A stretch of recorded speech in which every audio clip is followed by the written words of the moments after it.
I've experienced strange things throughout my life, enough in fact that I've mostly learned to shrug off weird occurrences. But one incident about maybe 2 years ago now, it still unsettles me to this day. I'm a doctor, and at the time I was working long shifts at the hospital, so exhaustion was almost a permanent state. Keep that in mind. Now, that evening, I had returned home and was spending a quiet night in my bedroom with my brother and his girlfriend. My room has a bunk bed. I slept on the top bunk and my brother took the bottom. His girlfriend was sitting beside him on the mattress, watching a movie on her phone or something. I was absolutely drained and I fell asleep almost immediately, thinking that I'd get a few hours before having to wake up for an early shift. Some hours later, I woke to a heavy, unnatural silence. The house was dark, still, and quiet, but it was too quiet. I glanced at my phone, almost 5 a.m. Groggy, I turned my head toward the bottom bunk, and that's when my stomach sort of dropped. My brother was asleep, but someone, or perhaps something, was sitting next to him, staring at me intently, and it looked exactly like his girlfriend. I blinked, rubbed my eyes, and even called her name softly, but there was no response. The way that she or it was staring at me, it didn't feel casual at all. It was deliberate, almost predatory in its stillness. My mind raced, but I forced myself to rationalize that maybe she had snuck back after curfew, maybe she had just fallen asleep there. I tried to ignore the creeping sense of wrongness about the whole situation. I carefully climbed down from the top bunk and headed toward the bathroom, keeping my eyes on her or it the entire way. The figure, it did not move a muscle though, didn't blink, didn't even breathe visibly. It just simply sat there, fixed on me, as still as a statue and completely silent. I used the bathroom and washed my hands, and I returned to my bunk. When I lay down, I tried to convince myself that it was exhaustion, a hallucination caused by way too little sleep. And so I eventually drifted back into a fitful rest. Morning came, and with it, a dose of stark reality came about too. I casually asked my brother what time that he had taken his girlfriend home. He looked at me blankly and then pulled out his phone. She had apparently left before 1 a.m. and he had said goodbye to her as she left, allegedly. Upon seeing that, I froze. But I swear to you that I saw her sitting on the bottom bunk, staring at me at around 5 a.m. He stared at me, pale and silent, and for a few seconds neither of us moved. He asked me the same question again to be sure, but I recounted the same details exactly as I remembered them. The text confirmed it too. She definitely wasn't there, not for hours at that point. The memory of that night is vivid. The way her or the thing's face mirrored hers perfectly, down to the smallest details too. The silence that pressed against me, the impossibility of what I had seen. It wasn't just a shadow, a trick of the light, or a dream or anything. I mean, I was awake, aware, and fully conscious. I've never shared that incident widely because no one wants to be labeled as overworked and hallucinating things, right? But I know what I saw, and I just cannot explain it. Maybe it was a doppelganger, maybe some inexplicable paranormal manifestation. Whatever it was, it had her face and it had my attention in a way that felt chillingly intentional. To this day, I still hesitate whenever anyone in my family mentions staying late at my place, and I make sure that the bedroom doors are locked before I go to sleep now. I don't know what that thing was, but I do know one thing. It was definitely not her.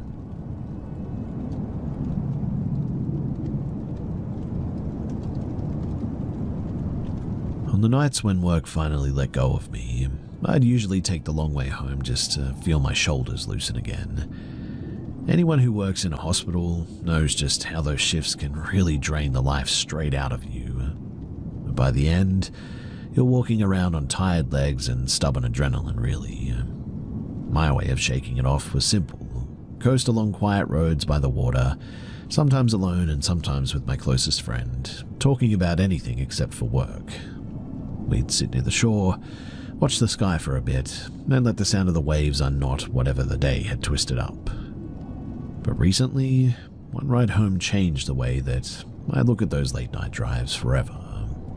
I was supposed to leave work at around 11, but one emergency stretched out into another, and by the time that my replacement arrived, it was nearly 1:30 in the morning. I stepped outside into a gust of freezing wind that made the parking lot feel deserted.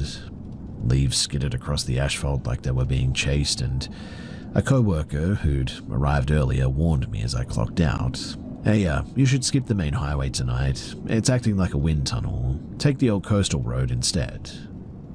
The old road added time, but it hugged the cliffs and the forests, sheltered from the worst of the wind. I didn't think twice. I was too worn out to fight a steering wheel for 40 straight minutes. The forest, it swallowed me quickly. My headlights carved out a small tunnel through the trees, and the wind pushed at the car now and then, not violently, but just enough to remind me that I was alone out there for sure. I put on a podcast to stay alert, but my mind kept drifting to the idea of crawling under my blankets the moment that I got home. Eventually, the highway dipped near a tiny coastal settlement, barely more than a handful of buildings. An old store, a couple of shuttered restaurants, and a rundown fuel stop that always smelled like seawater and rust. I wasn't expecting to see anyone awake, so the pickup idling beside the pumps caught my eye. The silhouette inside wasn't clear, but just knowing another human was awake at this hour oddly eased me a bit. Maybe because it made the emptiness of the road feel less absolute. I'm not sure what the case was, but that's just how I felt.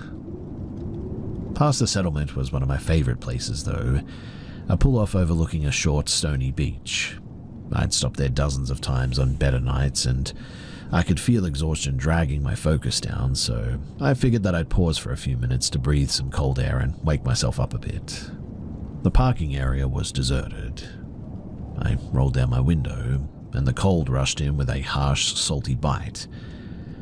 For a moment, I stepped out to get a look at the water, but the wind hit me so sharply that it began to sting my eyes a bit. So I climbed back inside, cranked the heat up, and let the sound of the waves fill the dark. It felt good, like I finally had a moment that belonged only to me. Halfway through this break, another pair of headlights drifted into the lot. The vehicle, another truck, kept its distance and then turned off. The instant that their lights died, the darkness pressed in again, thicker than before, and suddenly I felt a little bit uneasy, which at first didn't make any sense. I mean, people stopped here all the time, but still, something about the stillness, the hour or something, or maybe it was the stormy wind, made the space between the two vehicles feel much smaller than it actually was. I told myself that I'd finish my cigarette and then I would head home. For a minute or two as well, it was just the waves again.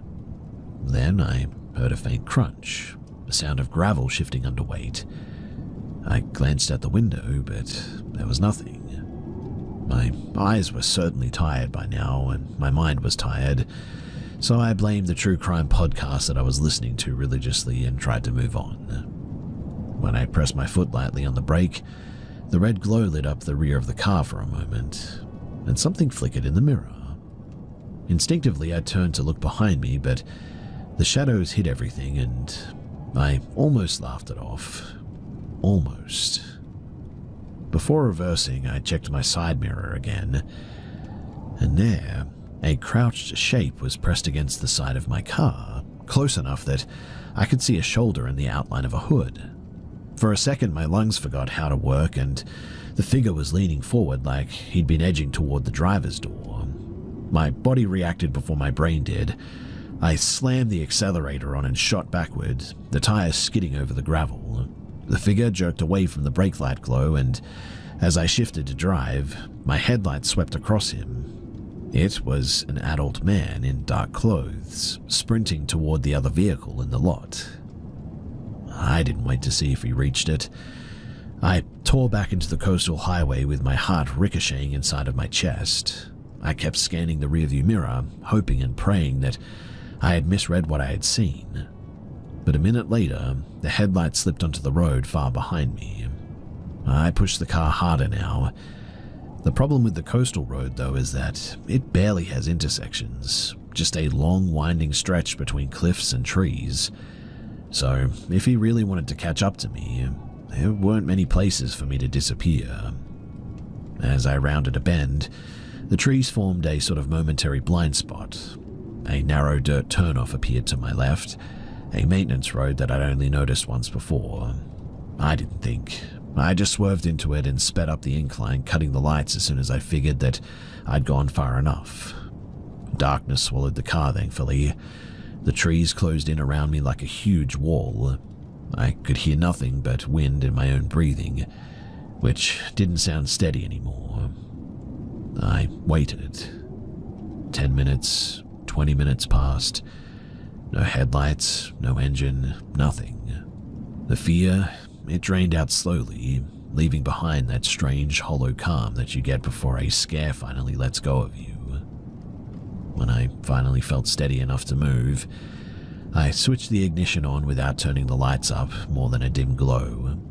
The road was so narrow that it took a really awkward series of turns to face the right direction again. At the main highway, I paused.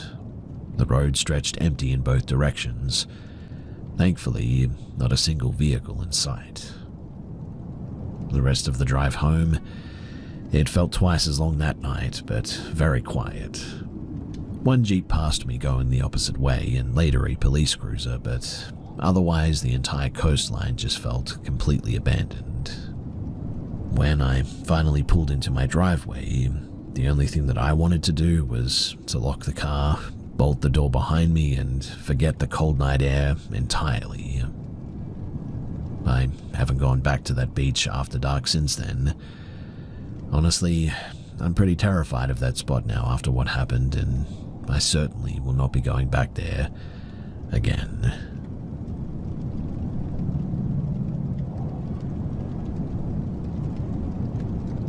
It was late winter when all of this happened, and it was one of those mornings where it was pretty cold. Now, at home we keep a single cow, and once in a while we let her roam the open patch behind our house so that she can graze and stretch a bit. She was still fairly new to us back then, still a little bit skittish around unfamiliar noises and sudden movement. That morning, she bolted the moment that we unlatched her rope too, weaving through the yard like she had been waiting all night for that burst of freedom. My father was already outside trying to block her path, so I hurried out to help before she injured herself. In all of the rush, I barely noticed how loose my pants were and how shallow the pockets were, but I had shoved my phone into one of the pockets anyway, knowing very well that it could slip out at any moment. For the first 10 minutes, I kept patting the pocket out of habit, but with both of us chasing the cow in circles, squeezing behind the sheds and trying not to fall in the mud, I eventually forgot to check, and by the time that we managed to coax her back inside, the morning chaos, it had drained all of my attention. I went inside to rest for a moment, sat on my bed and reached for my phone, and that's when I realized that my pocket was empty. I retraced every step immediately, checking the ground, calling my number, but it just wouldn't ring. It had already been switched off, you see. That was the moment too that I was suspicious and sort of knew that someone had taken it rather than it being lost somewhere in the grass. We pulled up the security camera footage, hoping for some clarity. And the video? It showed a man riding past on a bicycle, pausing and leaning down to pick something up, and then pedaling away as if nothing had happened.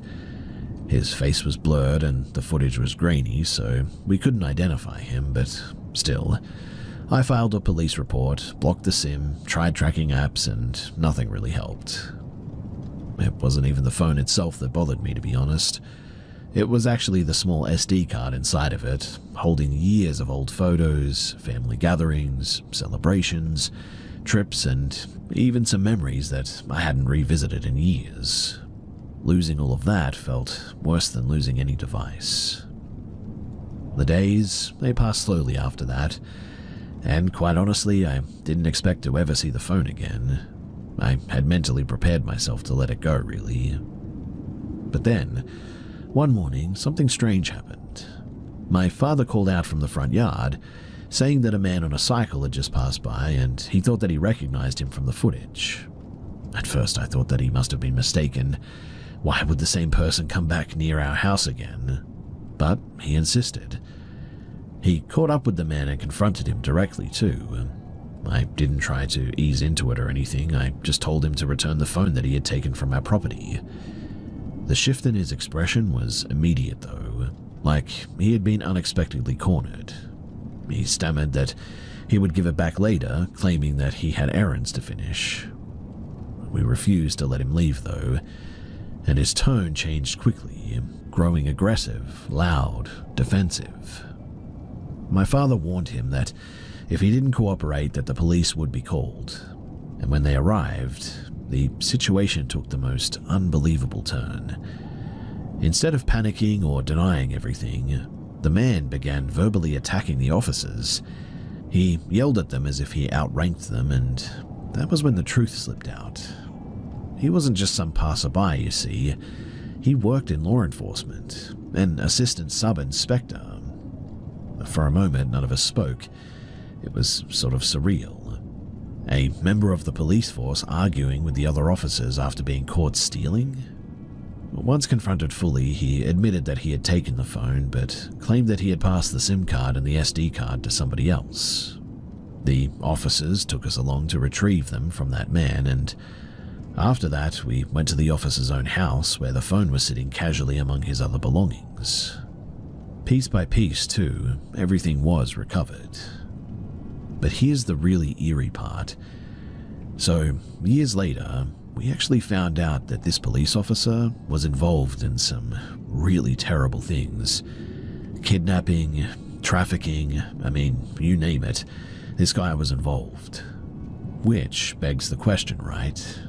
Did he keep my phone and did he hand it over to some ring connection or something? Were they planning something?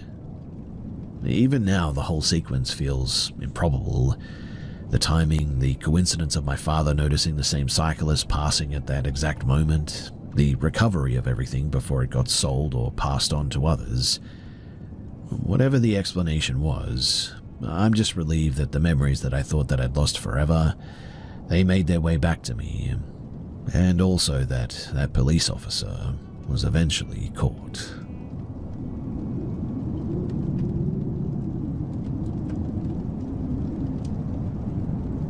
I was finishing up paperwork near the end of my shift the other night when my phone buzzed on the desk. The screen showed a number that I didn't recognize. Normally I would let it ring. I get enough spam calls to know better. But for no clear reason, I answered this time. There wasn't a voice, just a slow and low, steady crackle, like wind blowing across an old radio. I listened for a couple of seconds, thinking that maybe the signal was weak or something. I said hello once, then again louder, and right when I was about to end the call, the static faded just enough that I thought that I heard some inhaling, like they were standing close to the receiver but unsure about speaking. The moment that I focused on it, it dissolved back into noise. I didn't say anything thoughtful or clever. Instead, what came out was, if you're trying to talk to me, then talk. Not angry, but just sort of strangely certain, I guess. The static sharpened for a moment, and then the line went dead. I checked the display. The time was 3:14 in the afternoon. I made a mental note of it only because I don't usually care about odd calls, yet this one felt more intentional than normal. A couple of hours later, driving home, I mentioned to my wife during our usual end-of-day call. I said something like, I had a weird one today, just static. Felt like someone on the other end. I asked whether she had gotten any strange calls herself. She paused, then said that she had. An unknown number, no message. What time, I asked. There was a bit of silence, and then 3:14, she said. That prickling sensation, the one that hits at the spine first, set in immediately. Not fear exactly, but just a shift, like the room got smaller.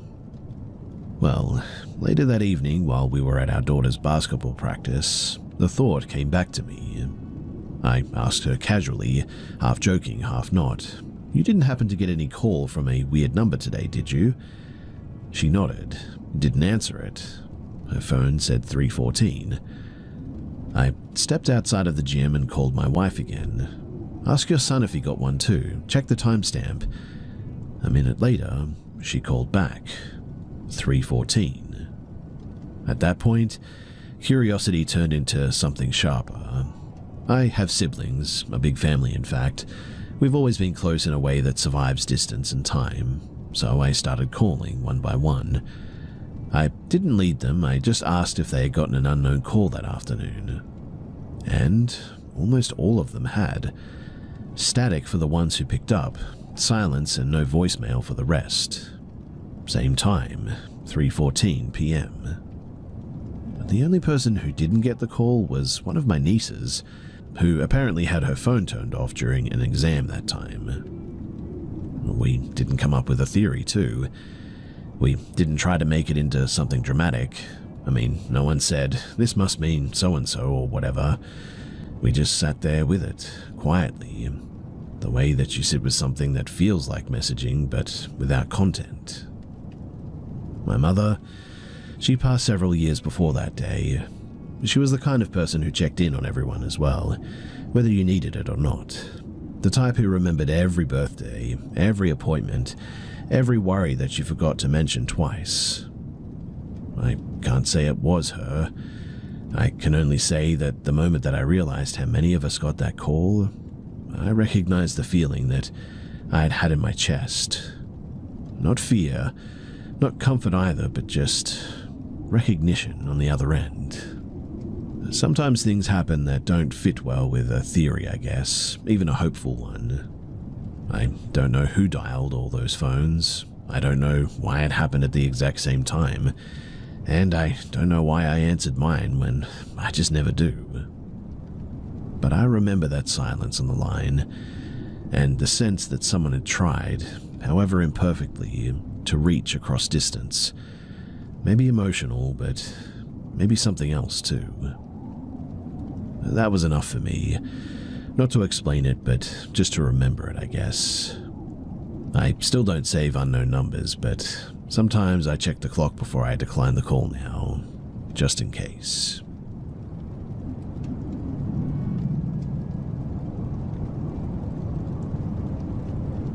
I didn't develop my uneasiness about the dark all at once. It came on slowly, like a habit that I didn't realize I was forming. When I was younger, I would tear around outside with my brothers long after the streetlights blinked off. We used to run the length of White Rock Lake without thinking twice, circling back in the evening like it was part of our routine. But sometime in my teens, something happened that pressed a permanent fingerprint into the way that I feel about nighttime. I can trace it back to a summer that I'd spent at my dad's place. I hadn't visited him regularly for years, but that particular July I found myself wanting to reconnect. So one night, almost midnight, I decided to take my dad's neighborhood loop on foot. Nothing dramatic motivated it, I just needed to clear my head a bit. So I clipped my little chihuahua's leash on, slipped on some sandals, and stepped out into the sleepy Mesquite suburb. The street was mostly empty. A few porch lights glowed behind trimmed hedges, a sprinkler clicked lazily somewhere down the block. I've always liked the quiet sort of suburb soundscape too. It's always just felt nice to me. I had nearly reached the main road too when a pickup turned into the neighborhood. A big, older model truck, maybe red or maroon, but it rolled past with all the windows down. The driver had one arm hanging out of it, fingers tapping the door, and he looked at me the way that someone looks when they're trying to place where they'd seen you before. Except there was nothing familiar about him. His expression didn't fit the situation. It was too interested, too quick. It wasn't outright threatening or anything, but just odd enough to stir something in the back of my mind. I kept walking, and really I shouldn't have. The heat was hitting heavier than before, and my dog kept flicking her ears like she could hear something that I couldn't. That was when I decided to turn around, partly because of the humidity now and partly because of the strange feeling gnawing at me, that low, creeping instinct that tells you that something in your environment has shifted, even if nothing looks different. On my way back, the street looked mostly the same, except the stretch near the first intersection was lit up far brighter than it should have been. For a second, I thought that a homeowner had installed new floodlights, but then I saw the source. It was the same truck, and it was parked crookedly along the curb, angled just enough that its headlights flooded the sidewalk where I would be passing. It didn't look like someone had pulled over, too. It looked more like someone had stopped quickly, without thinking about the parking job at all. The driver's seat was a black shape behind the glare. Upon seeing it all, my chest tightened. I tugged my dog along faster, keeping my gaze forward. The sandal slapped uselessly against the pavement, way too loud and betraying my position. When I reached the corner and crossed the street, the headlights suddenly went dark, all at once. A moment later, the engine roared to life. I didn't look back. I didn't have to. The way the sound followed me told me everything that I needed to know. He sped past on my right, slowing just enough to look directly at me through the open window. There was nothing dramatic about his face. He wasn't angry, wasn't panicked, not even excited. Just a really flat, observant expression, like he was watching to see what I would do next. He then accelerated toward the end of the street, which intersected into a T, one side leading toward the main road, the other leading toward my dad's house. I was halfway up the block and nowhere near fast enough. My heart was pounding so hard that I could feel it in my ears now. I scooped up my dog because I kept tripping over her, and the sandals might as well have been made of soap. I ripped them off in the end, carrying them in one hand as I cut across a patch of lawn toward the only chance that I really had, my neighbor's yard. She had had her fence removed, you see, earlier that week to be replaced. That meant that her side of the yard was wide open, and it was a perfect shortcut into the alley that ran behind my dad's house. I didn't stop to think. I veered off the sidewalk and through her yard, slipping in between her house and the property line until I reached the dark mouth of the alley. I paused, just inside of it too, barely breathing. My dad's back gate was only a sprint away now, but if the truck turned left at the intersection, he would for sure see me. I had one place to run if that happened, straight to my neighbor's back door. She had a big sliding glass door that faced the alley, and from where I stood, I could see straight into her kitchen, and thankfully, she happened to be standing there. She looked at me too, a barefoot girl gripping a trembling chihuahua and her sandals in the other hand, face flushed, hair stuck to her neck, and I waited for her to wave me over, to ask if I needed help or to open the door, but she didn't move. Not toward me and not away from me. She just watched. But that still unnerves me more than the truck does as well. In any case, finally, after what felt like an entire minute, I heard the truck engine rise, then fade as it drove further down the block, toward me. Before I could lose my courage, I sprinted for my dad's gate, shoved myself through it, and ran straight into the house. He was on the couch, and when I got in, I could barely talk, but he did not hesitate. He grabbed his keys and went out driving, circling the streets to look for this truck, but we never saw it. Nothing else came of that night, too. No police reports, no stories in the neighborhood, no answers. But even now, I avoid walking after dark unless somebody is with me these days. I don't care how quiet the street is or how familiar the houses are. I don't care if it's been years.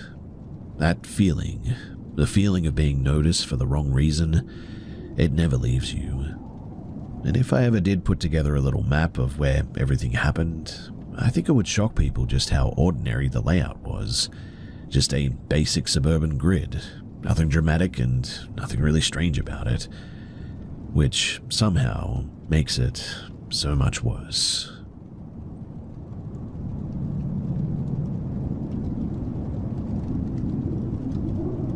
I've never really figured out how to explain this story without sounding dramatic, so I usually don't tell it, but sometimes I still catch myself thinking back to that week, and how close I came to something that I just didn't have the language for at 14. Before all of this, I had been spiraling a bit, skipping classes, staying out nights my parents didn't know about, letting older friends pull me into whatever trouble that they were chasing. My parents weren't strict people, but by the middle of freshman year they were, well, exhausted. Instead of grounding me again too, they signed me up for a leadership voyage. 7 days on a training schooner, out past the bay, where everything was supposed to build confidence and character. Their words, not mine.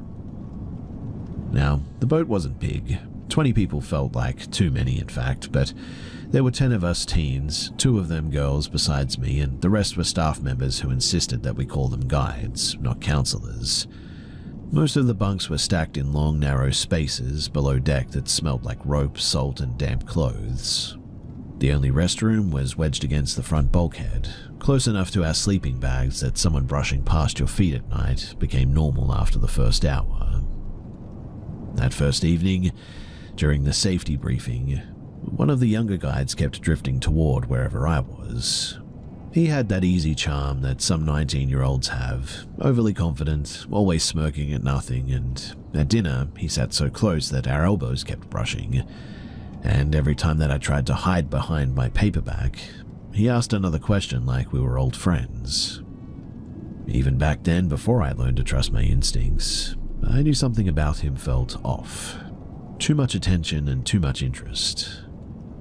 Well, eventually one of the older boys snapped, "Dude, she's a kid."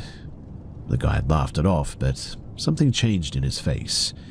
He didn't sit near me again, but over the next few days I kept catching him glancing my way, quick though, like he didn't want to be seen doing it. But the real problem turned out to be one of the kids. He was a year or 2 older than me, tall and wiry, and the type who acted like every joke was a test someone was failing. At first, I didn't mind talking to him. Being the youngest there made me cling to any scrap of friendliness, but he shifted quickly. He would sit too close during downtime. He would interrupt me to ask who I liked on the ship. He acted annoyed if I walked away to talk to somebody else too. And when I finally told him politely that I didn't want anything from him, he exploded. Not loud enough for staff to intervene, but loud enough that the boys near him went still. He threw out some bitter line about how there's nothing real out here anyway and just stormed off. After that, the air around him stayed sharp, like he wanted me to know that he was still angry. I brushed it off during the day, but the nights were much harder. Down in the cramped berth, with people snoring and shifting in the dark a few feet away, I felt constantly watched. No reason, I told myself, it was just nerves. But still, I volunteered for every late-night shift that I could get, even when it meant standing alone under the mast in the cold wind, just to avoid trying to sleep beside him. Now, on the last morning, before we reached land, everyone traded contact info, and I didn't really think that I'd talk to any of them again, but it seemed harmless enough. A few hours after I'd got home, one of the boys from the trip messaged me. He didn't even start with small talk, just told me straight out that I should know something. He said that the angry boy, the one that I had rejected, had been getting up at night, standing near where I had slept. And at first he told his friends that he was keeping an eye on the girls' area, but eventually he admitted that he was watching me specifically. According to the friend, he had been doing it more than once in a night as well, sometimes lingering there for minutes before going back to his own bunk. Then the friend told me something else. One night, the angry boy joked, and he hoped it was a joke, that we were all so tightly packed that he could unzip my sleeping bag without waking me. He suggested it like he was testing the other boy's reaction, is how he saw it. The friend said that he made an excuse and went to sleep on the opposite side of the hold after that, and he didn't tell any adults. He didn't tell the girls too, he just left me there, sleeping inches away from where that boy stood. I remember reading this message over and over again, feeling my stomach drop through the floor. All those nights I had lain awake, staring at the ceiling, certain that something was wrong. I hadn't been imagining it. Someone really had been there, close enough to touch me, close enough that if he'd wanted to do something, I wouldn't have had space to sit up or do much about it. Thankfully, nothing dramatic happened. No confrontation, no police. The program sent out a cheerful thank you email, and really that was that.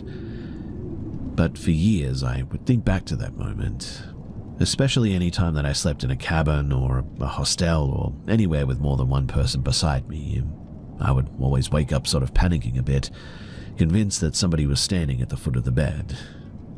I'm older now, and I understand more about just how vulnerable I was in that moment, how easy it was for something terrible to have happened so quietly without anyone noticing. I don't imagine that the boy planned anything beyond what he did, but knowing that someone watched me while I was sleeping, angry and humiliated and way bigger than me, well, that was certainly enough for me to pull my head in and really start to get my life back together.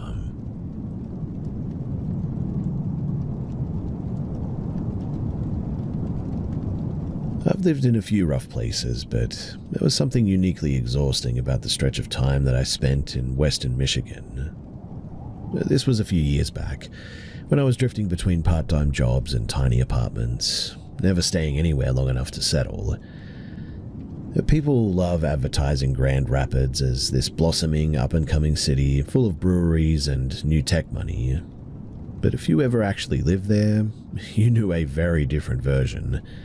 The one hidden behind those shiny headlines.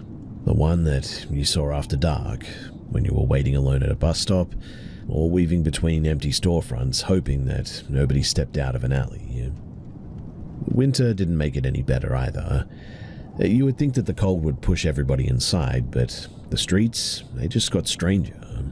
Fewer people around, fewer witnesses, I guess. I had enough unsettling encounters to last a lifetime as well. Men pulling up beside me, men following me after work, people inventing excuses to get close. It was a constant low-grade alertness that just wore me down a bit, I guess. At the time of this story, I was working at a pizza place named after an old board game, one of those chains with dingy red signs and a drafty front counter. The shop, it sat just far enough outside of the main city to seem safer, tucked between a strip mall dental office and a laundromat. But we weren't immune to trouble either, but most nights were pretty much uneventful. A few families, some late-night drinks, the occasional person asking to warm up for a few minutes, but really that was about it.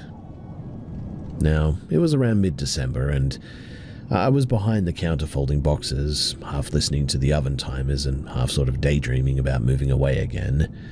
I mean, anything felt better than starting over in a city that had already chewed me up once. Around 8, I would say, the phone rang, and I answered without thinking, but something about the silence before the voice came through made my shoulders tense a bit. Not fear, but just, I don't know, maybe a heaviness or something. The man ordered a large pizza and a bottle of soda. No weird questions, no requests, no strange inflection, just flat. When I asked for a name and a number, he hesitated a bit before giving me a room number at a hotel a few blocks away. The hotel, it certainly was not known for good things. Still, we got calls from it pretty often, so usually it was tired travelers, once in a while someone down on their luck, but nothing to assume and nothing to worry about really. So I put the order in, stretched the dough, topped it, slid it into the oven and slipped into a delivery bag once it was done. Our manager that night was also the driver. He shrugged on his coat, grabbed the bags, and headed out, normal as could be.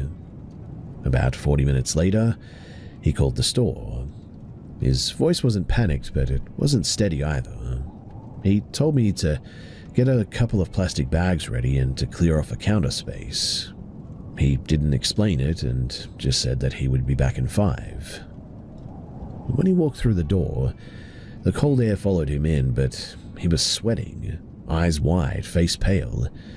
He didn't take off his jacket and just set the delivery bag down and told us what happened. He said that the hallway of the hotel wasn't silent when he arrived, which wasn't unusual. But when he reached the room from the phone order, the door was cracked open just an inch. No lights on inside, no TV. He said that he knocked anyway, and a man stepped into view. It was the smell that hit him immediately, like metal and damp air mixed together. My manager certainly wasn't one for making dramatic assumptions easily, but he said that he knew instantly that something wasn't right. The man didn't speak, didn't look at him directly, just handed him a wad of cash and closed the door so fast that the latch echoed down the hallway. Well, he made it about halfway back to his car before something about the weight and texture of the bills, they bothered him. So he looked and he realized that the money was damp. Not rain damp, but something thicker, sticky, even in the cold. By the time that he drove back to the store, the smell had seeped into his jacket now.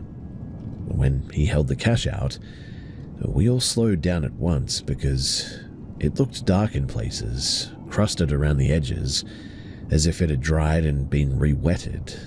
Not dripping and not dramatic or anything, but undeniably, it was blood. We called the police. I mean, what else are we supposed to do? And 2 officers showed up about maybe 20 minutes later. They examined the bills, asked a few questions, wrote a few notes, but unless someone inside that hotel room requested help or there was visible evidence of a crime or something, really their hands were tied. A busy night, they said. They would send someone to check it out when they could. They left without the money, without asking any follow-up questions, without taking a statement from the manager that felt like more than a formality. We bleached the counter afterwards. My manager tossed his jacket into a garbage bag and tied it shut. The mood in the shop, it was quiet for the rest of the night too. Not scared or anything, but just unsettled, I guess. Because the truth is that there are hundreds of reasons that money could have been stained like that. And most of them, well, they were not comforting. I mean, maybe somebody was injured and too scared to go to a hospital. Maybe there had been a fight. Maybe the guy had just cut himself accidentally or something. But the instinct that something was wrong, it really just never left any of us. Well, I moved out of the city not long after that. Not because of that night, but because everything there just felt like a weight that I couldn't keep carrying. Country living isn't perfect by any means, but it's the quiet that makes me feel like I can breathe again. Anyway, to anyone still working late nights in places like that, always trust your instincts, even when you can't prove anything. Sometimes the story ends quietly like mine, but I can tell you that the feeling stays, and also that sometimes it doesn't end like mine. It ends much, much worse.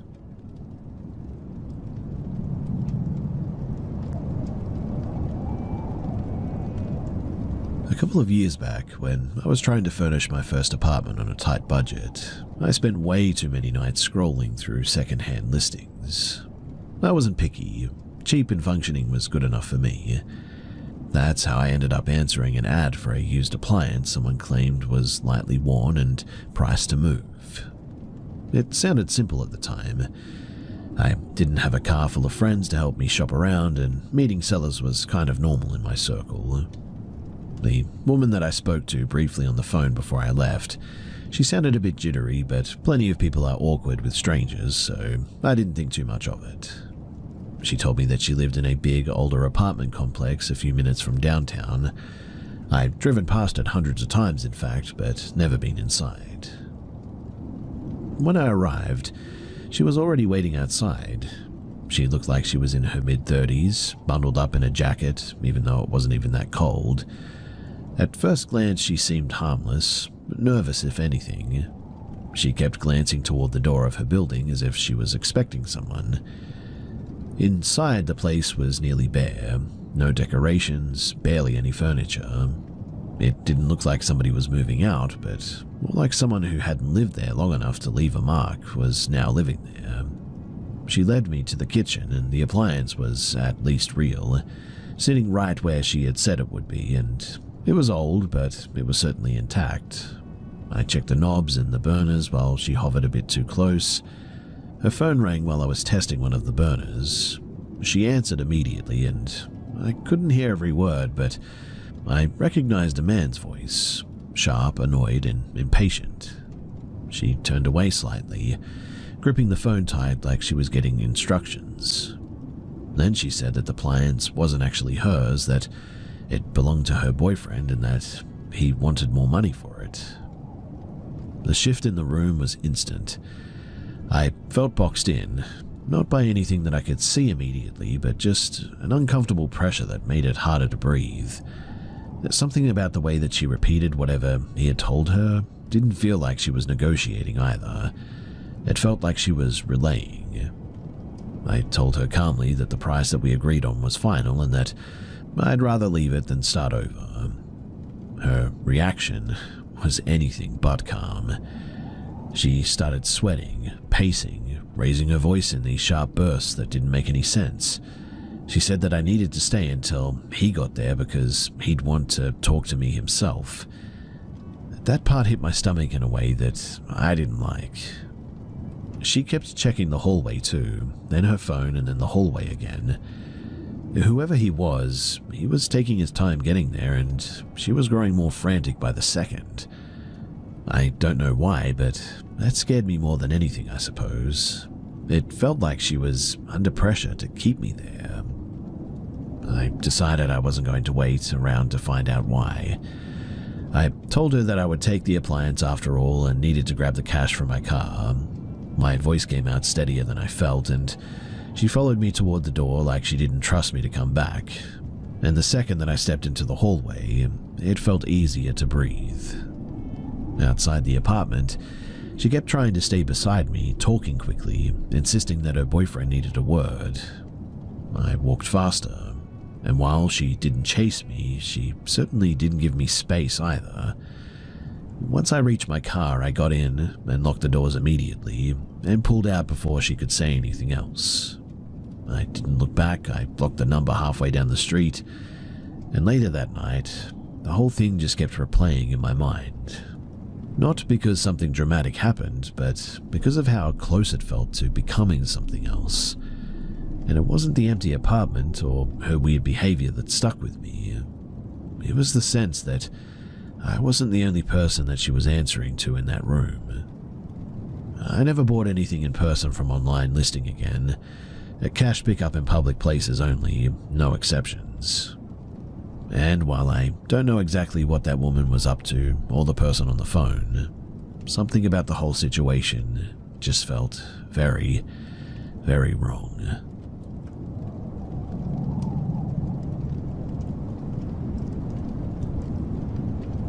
When I first moved into my place a few years ago, I was mostly worried about learning the neighborhood rhythm, like who worked nights, who let their dogs run loose, who kept their trash cans out too long, things like this.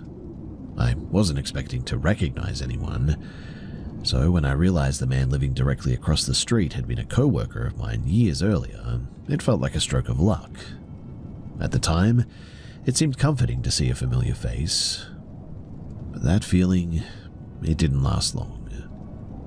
He introduced himself again the first week that I was there, as if he wasn't sure if I'd remember him. He shook my hand a little too long, and before I knew it, he was insisting that I stop in sometime. I brushed it off politely. People get lonely, especially after retirement, and I didn't think anything of it at first. But one afternoon he flagged me down while I was checking the mail and told me that he wanted to show me something inside of his house. Before I could decline, he was already holding his door open and I felt awkward saying no, so I followed him. His wife was in a recliner in the living room, thin and pale, staring past us, and he nudged me forward and said, "Go on, say hello."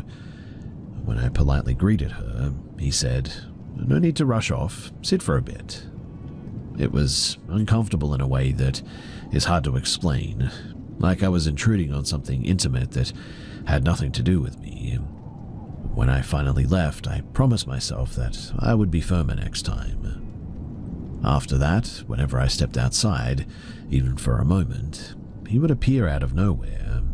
I could have my hat pulled low and headphones on, and he would still tap my shoulder to get my attention. He always talked about himself too, never anything else. He never asked about my life, just unloaded pieces of his own. Sometimes he would drop off things that I hadn't even asked for, leftovers, pastries, ice cream, coffees that he'd always say that he just happened to pick up. I thanked him, but it certainly made me feel a little bit uneasy. I didn't like how often he'd remembered where I'd been or what I'd worn earlier in the day and things of this nature. There was a short stretch where he stopped talking to me altogether, cold, ignoring every wave or hello even. I figured that I'd finally gotten the privacy that I wanted. Later I found out that he was upset though because I had filed a formal complaint at work, and apparently he disagreed with the person that I had reported. It didn't matter to me though, I mean, we weren't even close and he didn't work there anymore, but it clearly meant something to him. Now, for a while I thought that the distance was permanent. I didn't realize though that he was just waiting to reinsert himself again, and the first sign was when he called me about a package on my porch. I didn't answer, but less than a minute later, I saw him on my doorbell camera, leaning down to stare at the label like he owned it. He left it on the sidewalk afterward and later claimed he was checking to make sure that no one stole it. He apparently watches my porch constantly.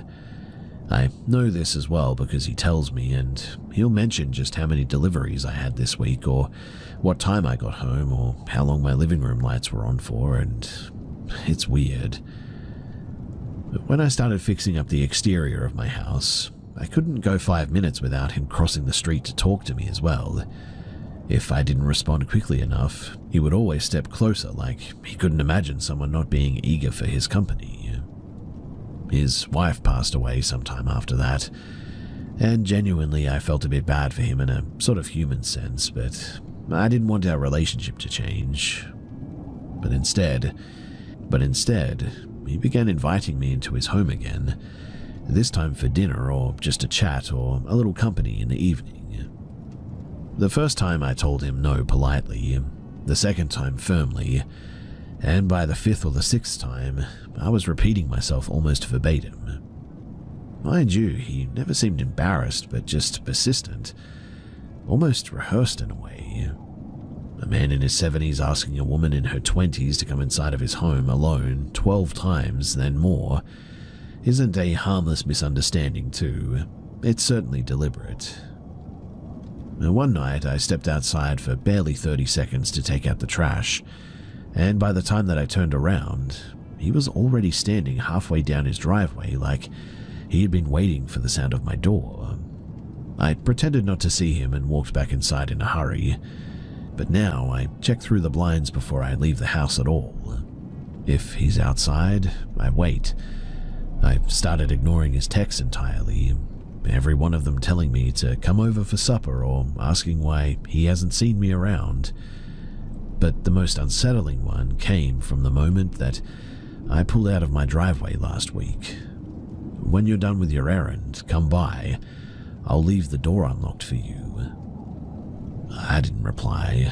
I shouldn't have to sprint with my garbage can, and I shouldn't have to rearrange my schedule to avoid being trapped in conversation with this guy, or install privacy screens so that he can't see the shape of me moving in my own living room. But unfortunately, I'm already doing all of that. My stomach drops every time that my phone buzzes with an unfamiliar number because I'm afraid that he's got creative. I don't know what he wants. I don't know if he's just lonely or if there's something else going on, but my instincts have been screaming the same thing for months now. Something about this just isn't right. And the worst part, I've began hearing footsteps around my house at night, and I am almost certain that it is him.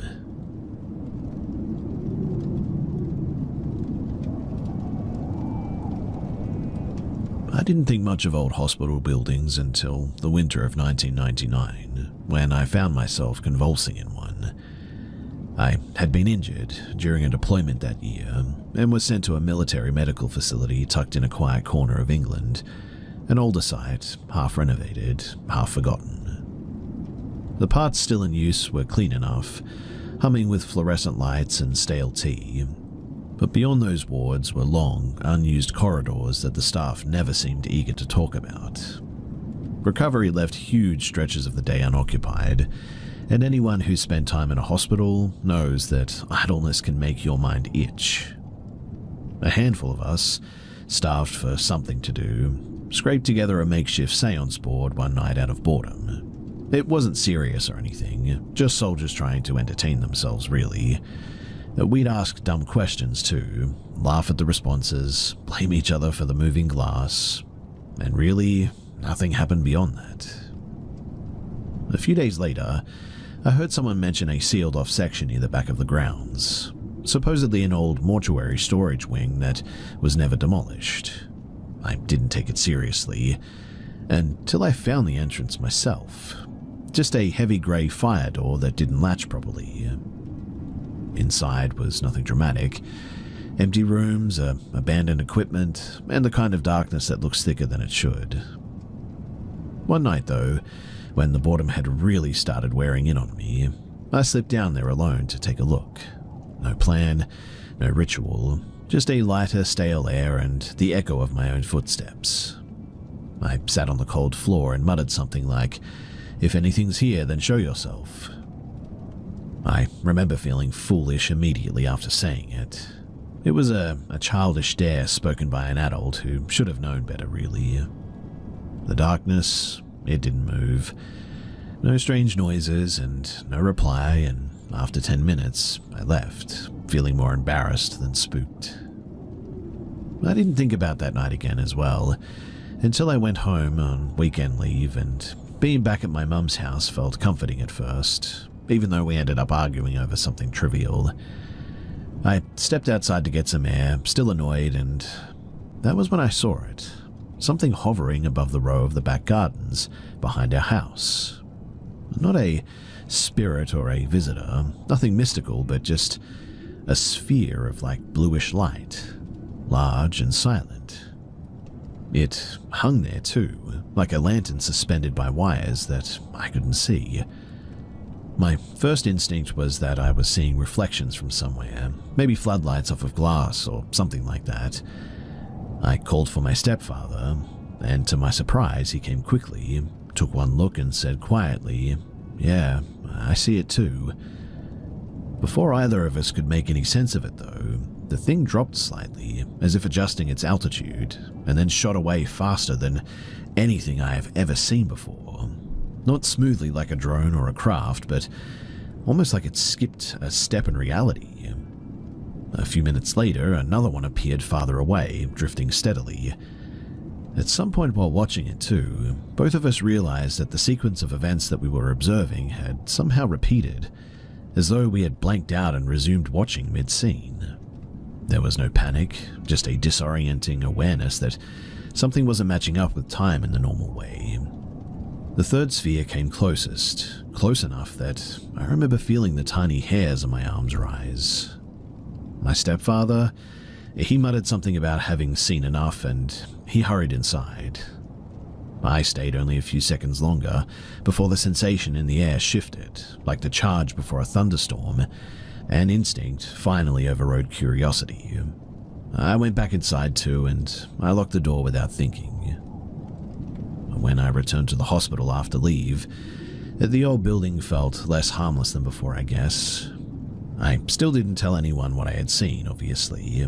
I mean, it felt way too strange to say out loud, even to the other lads, but 2 nights after coming back, something happened that I still struggle to categorize. You see, I had just lain down, still awake, when a tall shape formed beside my bed. No noise and no movement, just a figure there, hooded and entirely black, leaning over me. At first, I thought that it was a nurse silhouetted by the hallway, but the outline was wrong. Way too tall, too rigid, and the hood tapered upward into a sort of strange triangular point. My body wouldn't respond when I tried to sit up, too, and it wasn't the chest-crushing panic of sleep paralysis, which I had experienced before in my life and knew pretty well.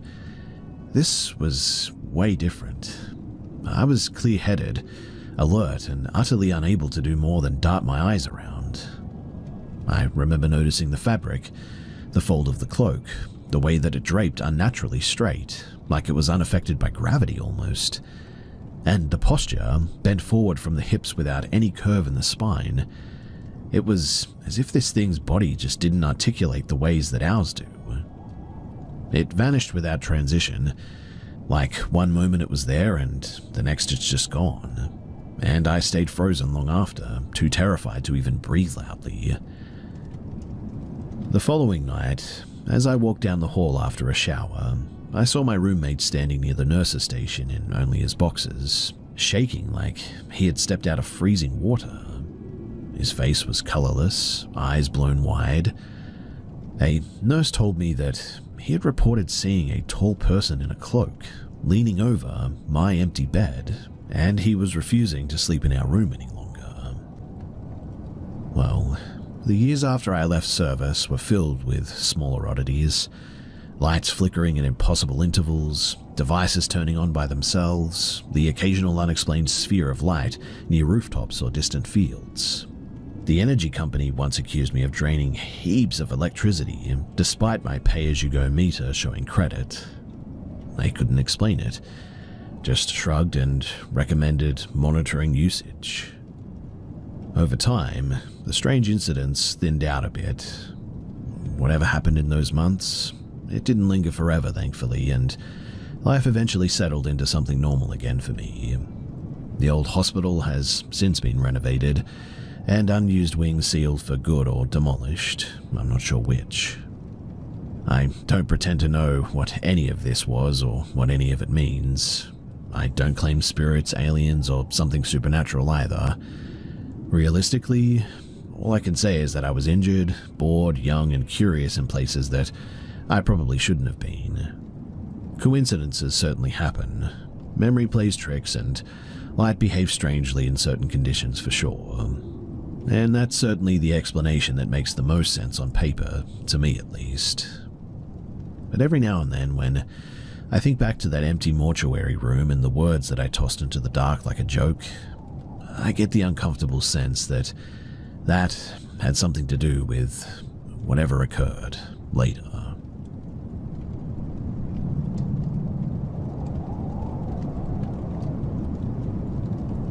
I've never been the type to scare easily outdoors. I mean, I grew up around the woods, old sheds, the usual creaks and groans of rural houses. But still, there's one place that managed to get under my skin in a way that I've never quite shaken off. Back when I was around 19, I was dating a girl whose family owned a small property deep in the countryside.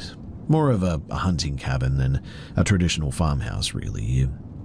It sat by a narrow pond that looked black after dusk, and the trees packed so tightly around the clearing that the place always felt like it was trying to hide from the rest of the world.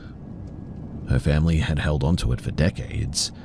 They'd come in the winter for hunting trips, patch up what needed fixing, then leave it alone for months at a time and come back again. I had visited plenty of times with her, and though the place had its quirks, like drafty floors, mismatched furniture, strange noises from old plumbing, I never felt unsafe there. The only thing that I didn't care for was the back wing of the house. It was a cramped hallway, led to 2 bedrooms and a bathroom, and that end of the building just never seemed to warm properly, no matter how long the heater ran. Something about that hallway made me uneasy enough too that I started choosing the tree line over the bathroom at night. My girlfriend told me once that she and some friends had used a Ouija board there years earlier, and that the experience frightened her so badly that she refused to return for a long time. I chalked it up to teenagers spooking themselves in an old house, right? Even though I believed in the possibility of the unexplained, I didn't place any weight on the story, I guess. I mean, whatever had happened clearly wasn't happening anymore. Well, one weekend her brother invited us to tag along while he and two of his friends went hunting. These guys were the kind who could fall asleep in the middle of a field and not even bat an eyelid, even if a branch snapped behind them. Just solid, grounded, and not prone to imagination sort of guys. After they came back from the woods that evening, we set up a projector in the living room with a bedsheet and played Mario Kart while the wind scraped along the siding outside. Everything was fine, until the entire house sort of jolted with a single violent impact. The sound was deep and concussive, like something heavy had slammed into the structure from the outside. All five of us jumped at once. The windows rattled, a few picture frames tilted. It felt like a blow to the chest, if I'm being honest. The noise had come from the back rooms, and the first theory was simply that another tree had come down. It had happened to a shed on the property before, apparently, and so it wasn't totally unexpected. We grabbed our flashlights and headed down the hallway together. The first bedroom on the left was completely untouched. The next was normal too. But when we reached the last room, the one wedged in the far back corner, we stopped dead in the doorway. Everything in that room, like everything, had been thrown to one side. Not fallen, not knocked, but like pushed. In fact, the queen bed was sort of half raised against the wall, like someone had tried to turn it upright. Both dressers had slid several feet and were jammed crookedly into the corner. A recliner lay on its back with its legs in the air. Lamps had rolled across the floor, and all of it was clustered along the right-hand wall as if a sudden force had swept through it. Hours earlier, the room had been perfectly normal, mind you.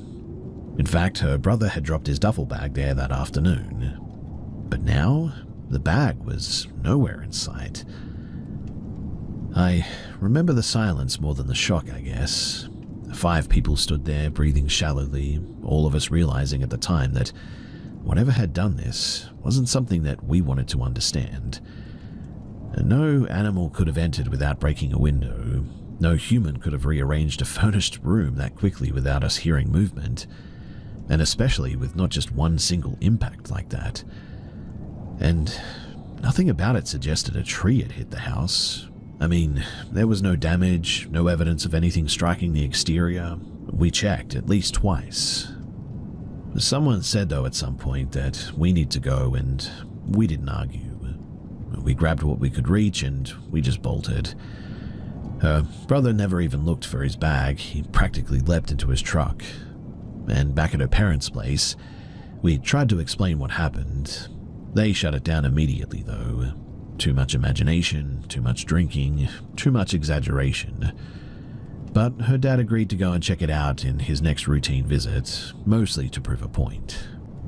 A few days later, he drove out there alone, and when he came back, he was irritated from the start.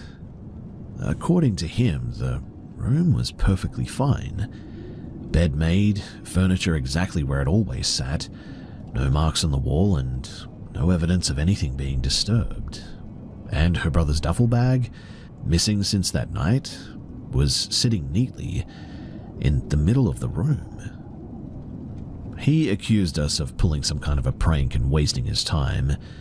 None of us knew what to say, honestly, because, we had all seen the same thing. And the image of that room, it always made my stomach tighten a bit. Well, as you can probably imagine, I didn't return to the farmhouse after that. Not because I thought the place was haunted or cursed or anything, but I just never really came to any firm conclusion to explain anything. And I just couldn't shake the feeling that whatever happened that night, it just wasn't meant to involve us, and we stumbled into it by accident. I can tell you this much for certain, though.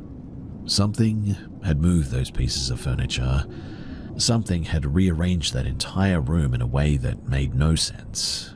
And then days later, everything was tidy again, as if nothing had ever happened.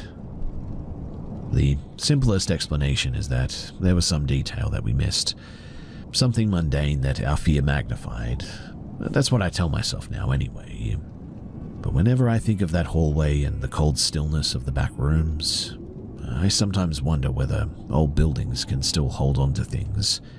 Tensions, memories, echoes, and release them at unpredictable moments. Whatever it was, I decided that I didn't need to be around if it ever happened again.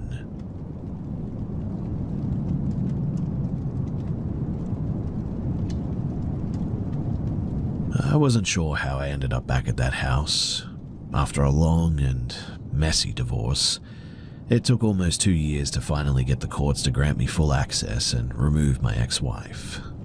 By that point, I'd been living in a small rental across town and had almost convinced myself that I didn't care about the old place anymore. But the thought of selling it, and maybe finally closing that chapter, it pulled me back. When my partner offered to help me clean it and repaint before listing it, I reluctantly agreed. The day that we went back, I rented a large dumpster and brought over cleaning supplies. My partner would handle painting while I sorted through the wreckage left behind by my ex. From the start, the house felt heavier than it should have. Even before we stepped inside, I noticed how quiet it seemed.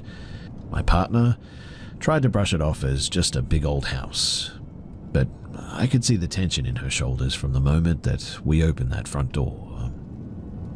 Well, we started hauling garbage from room to room, filling the dumpster.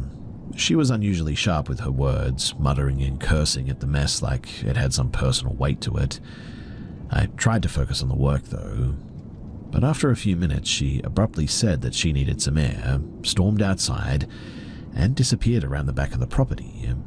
I assumed she was frustrated with the whole task. I mean, cleaning a house ruined by somebody else is enough to test anyone's patience, but I kept working, shuttling trash out to the dumpster, but after a while I realized that she hadn't come back. A creeping anxiety settled over me, and so I called out her name. There was nothing. I texted to see where she had gone. Still no response. My stomach began to knot as I realized that the looped dirt road that circled the property behind this place and around the gravel pit was the only place that she could have really wandered. I set out along the loop, calling her name again and again. The sun had started to sink behind the trees now, and texts went unanswered. I circled the house several times, creeping through the yard and calling her name, my unease growing with every unanswered shout. Eventually, I drove down the small town's only road, thinking that she might have walked off in a daze or something. I went 5 miles one way and then back again, then 5 miles the other way, scanning every possible place, but there was nothing, not one trace of her anywhere. Finally, I returned to the house in a panic, and from the driveway, I saw her striding across the front lawn toward the nearest neighbor's property. I honked and she spun around, furious as though I had abandoned her. "I just went to the gravel pit and came back," she said, her voice shaking. "And you weren't there. I thought you'd left me behind." I pulled out my phone and showed her the timestamps. My first text had been over 45 minutes earlier. "I've been looking for you the whole time," I said, trying to calm her down. But in her mind, barely any time had passed. She swore that it felt like a few minutes at most. The encounter, it left us both shaken. Something about that house was wrapping our perception, or at least it felt that way. And after that day, I kept finding odd things too. The back doors of the house would be open when I knew that I hadn't touched them, even when I checked every lock. I had installed outward-facing security cameras, meant to catch intruders, and he never recorded anything unusual. And also, the feeling of being watched in that place now was absolutely palpable. Every time that I returned over the following months to clean, repaint, or check on the property, the unease returned. I never saw anyone, never caught anything on camera, but small things really, like a creak where no one should have been, a door coming ajar with no logical explanation. It all made it impossible to shake the feeling too that the house now held its own sort of will of sorts. When I finally did sell it, I breathed easier than I had in years. Not because I believed in ghosts or anything supernatural, but because I realized just how much that house had become a psychological weight to me. Some places hold memories or tension in ways that we just don't understand, I suppose, and that house certainly held mine, and somebody else's as well, in a way that felt, well, almost alive, really. I still think about it sometimes too, driving past the neighborhood, and I get that same hollow unease in my stomach whenever I see it. Whatever it was, or however I imagined it, it's gone now, and I have a new place, new routines, and a peace that house never offered. And I often try to remind myself that that's enough for me.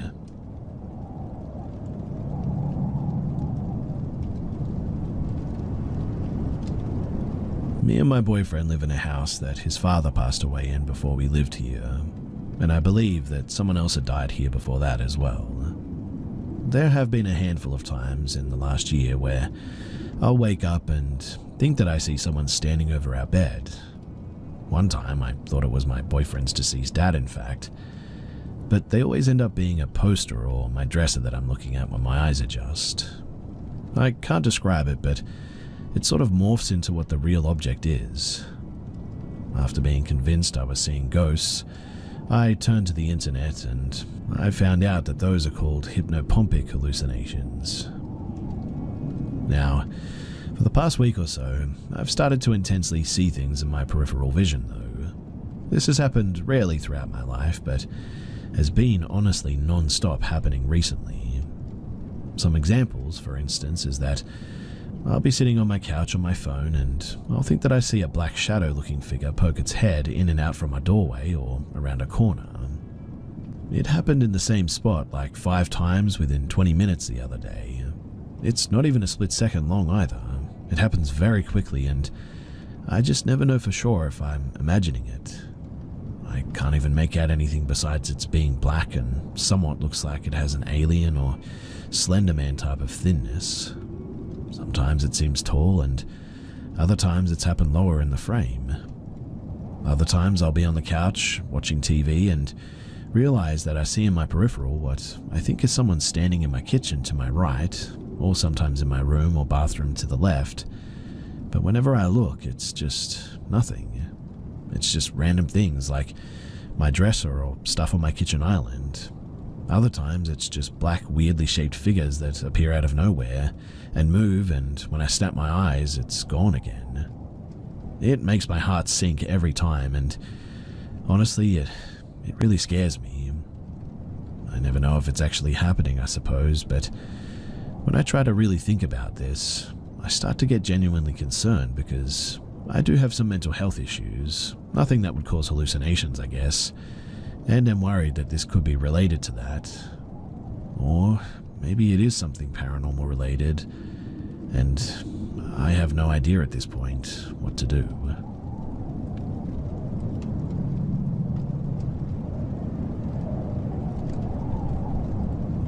My dad doesn't believe in the paranormal, like, at all. He's very logical, trying to see things with logic and common sense, but he is also religious. This encounter, though, is something that he really cannot explain, even to this day. His friends, they also witnessed this event, and I think that they were maybe around 8 to 10 kids and teenagers on that night when they went out. This encounter happened in Greece, in the Greco-Turkish border area during summer of 1969. The summer of 1969, The village my father was living in recently electrified that time, receiving power and commodities like street lamps. Before that time, much of the Greek countryside had no access to electricity or running water, so this was a huge upgrade for the village, along with its residents' living conditions.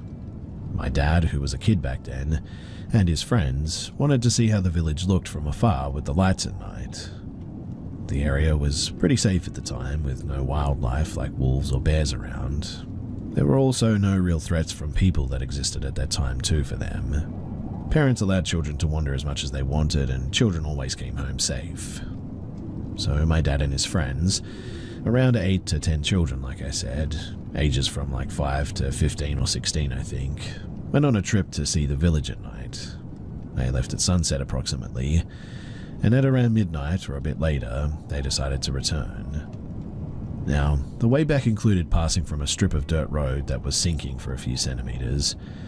There was a local legend too that this strip of dirt road was haunted by the spirit of a Greek collaborator's wife that was brutally murdered via getting spiked in a wooden pole by insurgents during World War II, the German occupation of the area. It was said that it took the form of an Orthodox priest apparently.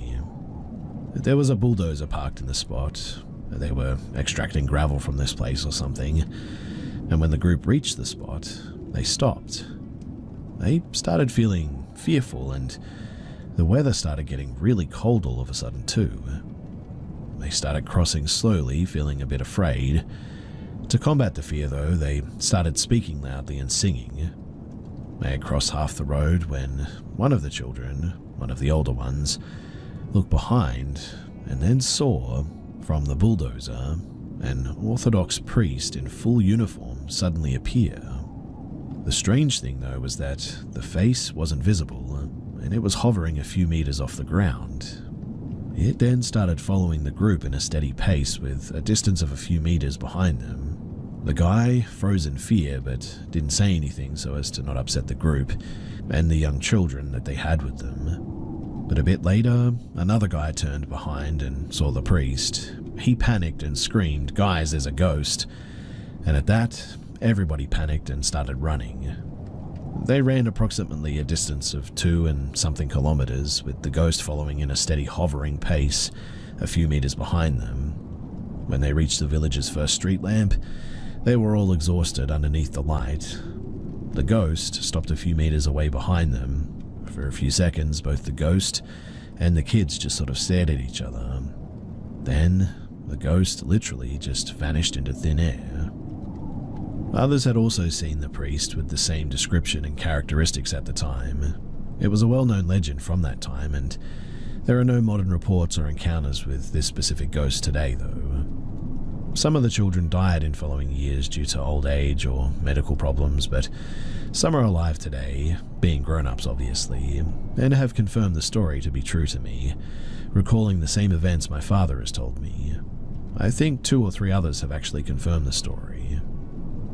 The area today is heavily guarded by border police and the military as well, and it's almost impossible to go to at night. It's also extremely dangerous due to illegal immigrants crossing the border with reports and incidents of robberies, etc., making an excursion to the site virtually impossible, and also extremely dangerous.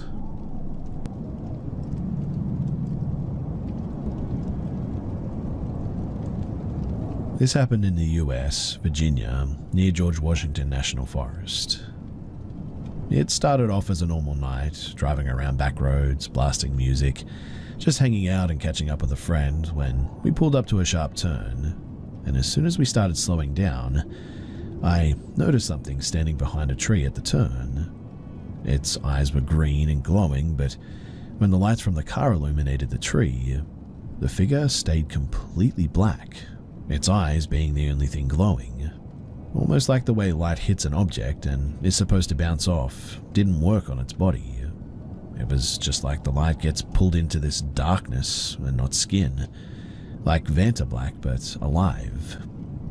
At first, I honestly thought that it was a deer and I was misseeing things, but this is a gravel road where the tree line starts almost at the edge of the gravel, and when we got closer, I noticed this thing was tall.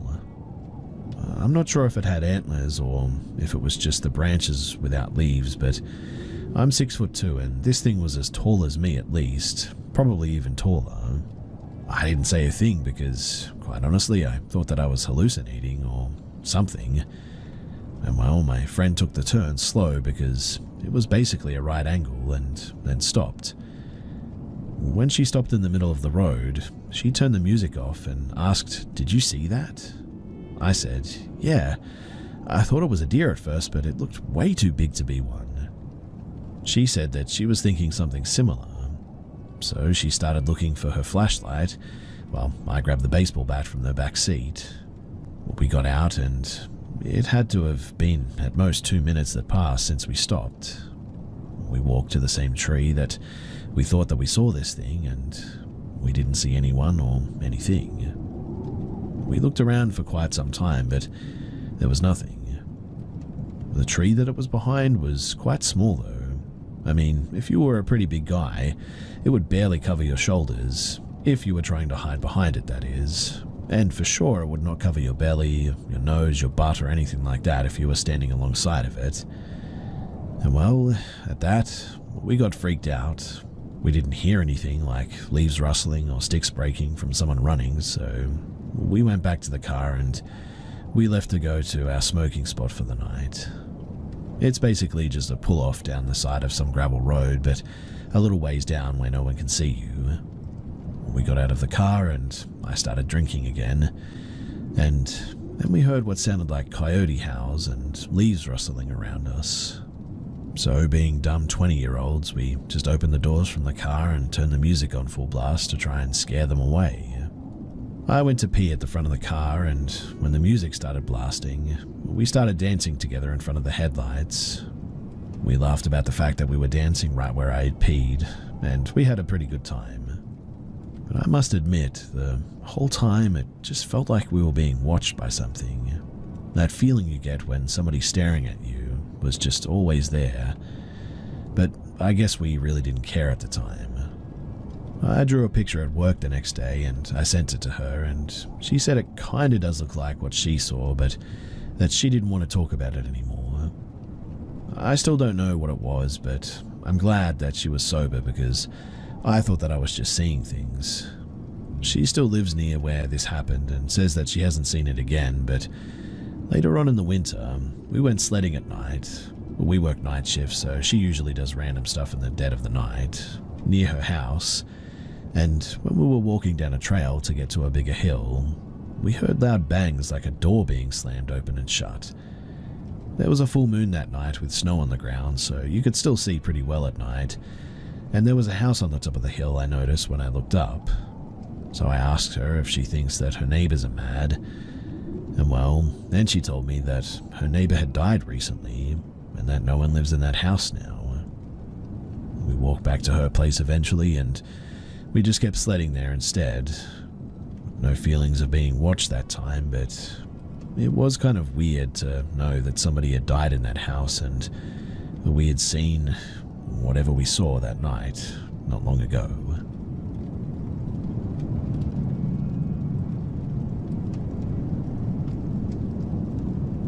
So, this isn't something that I personally witnessed.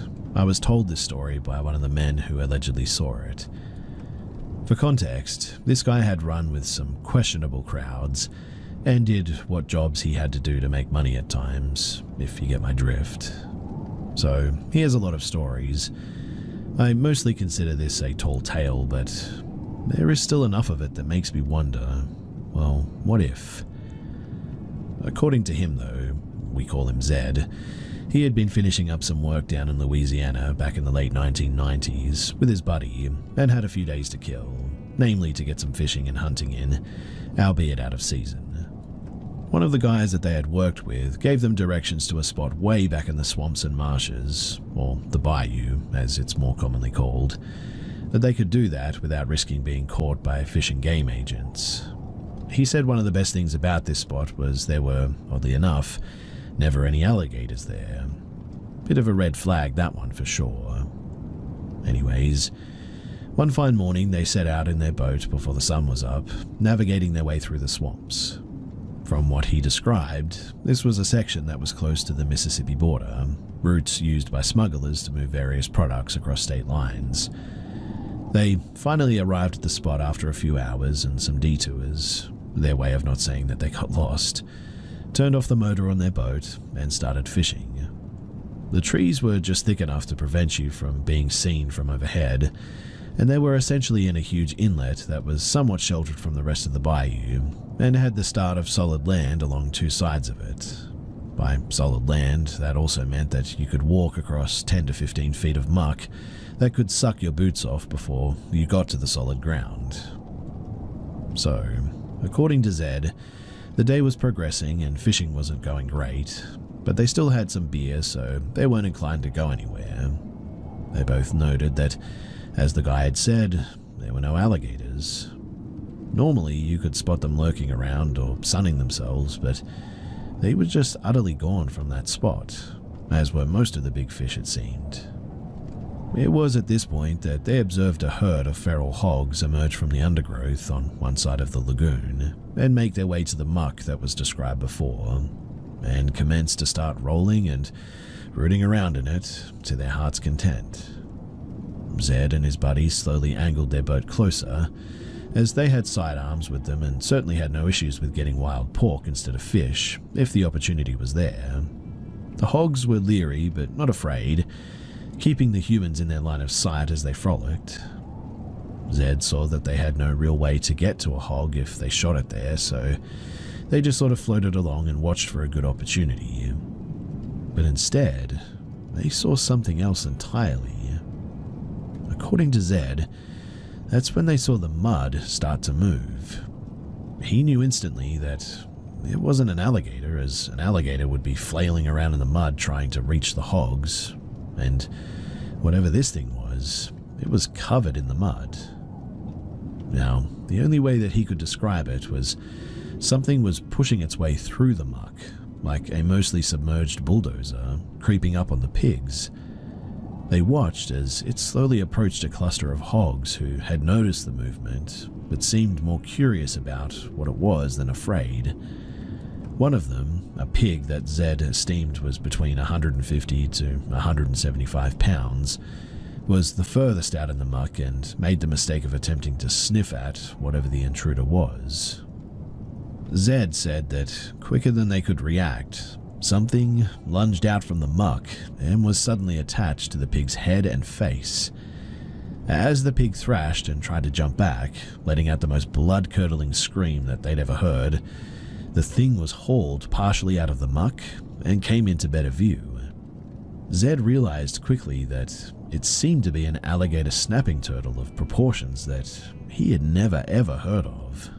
I mean, he's seen the one that they keep at the Bass Pro Shop that got big enough that it cracked the tank and had to get a new one, and he said that it was like comparing a chihuahua to a pit bull. It was still partially obscured by the muck that was covering it, but Zed swore that its shell had to be at least the size of the hood from a Volkswagen Beetle. He was an extreme car enthusiast, so he knew his vehicles. His best guess on its weight was it was well over 500 pounds, and was now backing up into the deeper water, dragging the pig with it. Zed said, from what they could see, the turtle's head was so big that it was able to fit its jaw partially around the pig's skull, and its beak was now essentially acting as a meat hook. Apparently, it was about a 30-second fight to drag the pig out of the lagoon, but Zed said that it was clear that the pig just never had a chance. The turtle dragged it out into the water, and the pig made one last desperate attempt to break free. Apparently, too, hearing something scream underwater one last time is as unnerving as you'd imagine, and Hollywood really doesn't get the sound right. It then just went absolutely quiet after that. According to Zed, he and his buddy sat there for a minute processing what they had just seen, and except for the froth on top of the water and stirred up mud, there was no sign anything had just happened. The other hogs had obviously fled as soon as their comrade was attacked, and except for some bugs, it was almost completely silent. They couldn't say why, but Zed said that they booked it out of there at that point, that something was off and it just felt wrong to be there. And I mean, it wasn't like they could go to Fish and Game and describe what they saw, but they did fill in their acquaintance on why there were no alligators in that area. As far as Zed knew, nobody else had ever seen this colossal turtle before and came forward to talk about it at least. But Zed said that it was big enough that if it caught a person unawares, it could easily overpower and kill a human the same way that it did that pig. Or perhaps if you had a body, this would be a great place to get rid of it. Again, this is how the story was told to me. It's not my story, and I'm inclined to mostly believe that it's a tall tale, or an exaggerated one at least. But it does highlight that you don't need something as fanciful as a skunk ape or a Bigfoot to be nervous about what might be lurking just out of sight.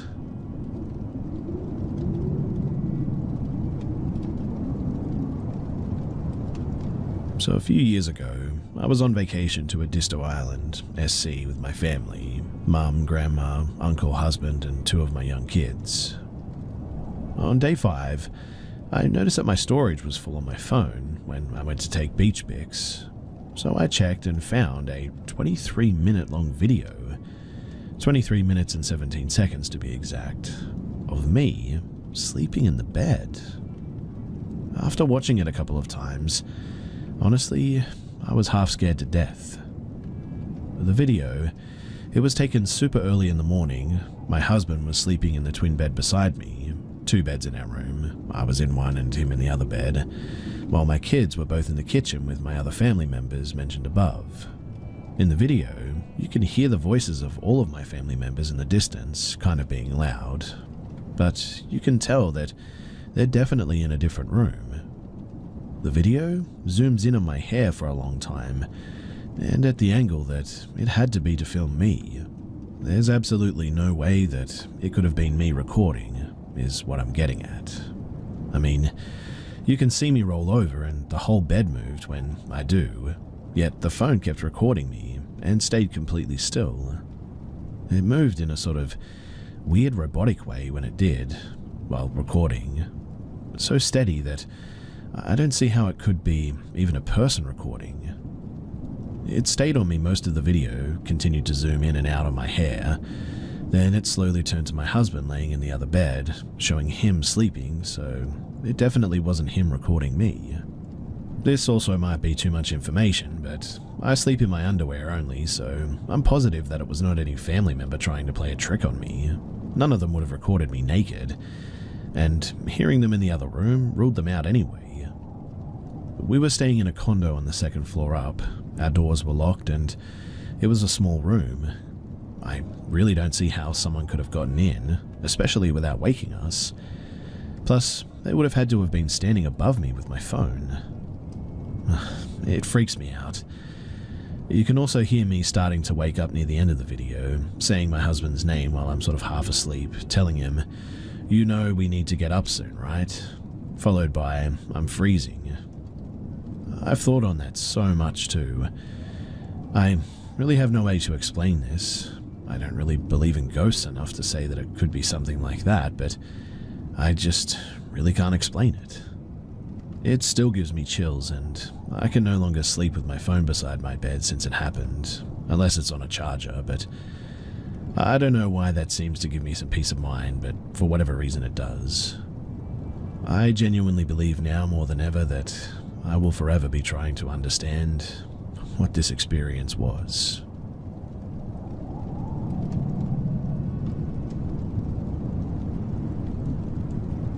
I don't really know what information to give here, but for some background knowledge, I'm 17, male. The friend that I'm about to mention is also 17 and male, and his name is Chuck. So I fully believe in the paranormal, and I've had my fair share of encounters with spirits, but there's a specific, entity I guess you would call it, that I've seen throughout the past 3 years, I want to say. It's like a misshaped person with greyish skin and a kind of big round head with not much facial details, human eyes and not much of a nose, as well as kind of sort of an imprint of a mouth, I guess you could say. This thing has long weird fingers though, and most of the time I see it kind of peeking around corners or through doorways. What's kind of the worst part about this though is that it looks kind of flat almost. Like, it looks sort of 2D, but still real, obviously. I live in the upper part of a duplex with just my mum, and one night after she left for work, I swear that this thing was looking around the corner from where the stairs in my house are. They go from my doorway at ground level all the way up to an open doorway leading into a hallway, and there's curtains hung over this doorway. And so this thing has its hands on the wall peering around into the living room where I'm sitting directly in front of it, but about 10 feet away from it, on the couch. And it just sort of sits there for a moment before pulling back and disappearing. I was frozen, and eventually I went to look at the stairs and there was nothing. The day after that, I went to go and get some soup with Chuck at this popular sandwich place at the kind of halfway point between our houses, and then we went back to his house, and he brought up how he saw the exact same entity that I keep seeing, peeking out from his bathroom door right into his bedroom. He described the thing exactly how I would have described it, and obviously we both got freaked out by this. Mind you, I had never mentioned this to anyone before, so there was no way that he knew about it. I didn't ask how long he'd been seeing this thing, though I assumed that it had been a while. Neither of us knew what it was or why we see it, and quite honestly, we don't even know what to look up, which is why I'm here, because what the heck, right? I asked my mum if she's ever seen that kind of thing, and she said no, not at all, and so if anyone knows even a little bit about what we keep seeing, please do tell me, because I'd really like to try and figure out exactly what this thing is.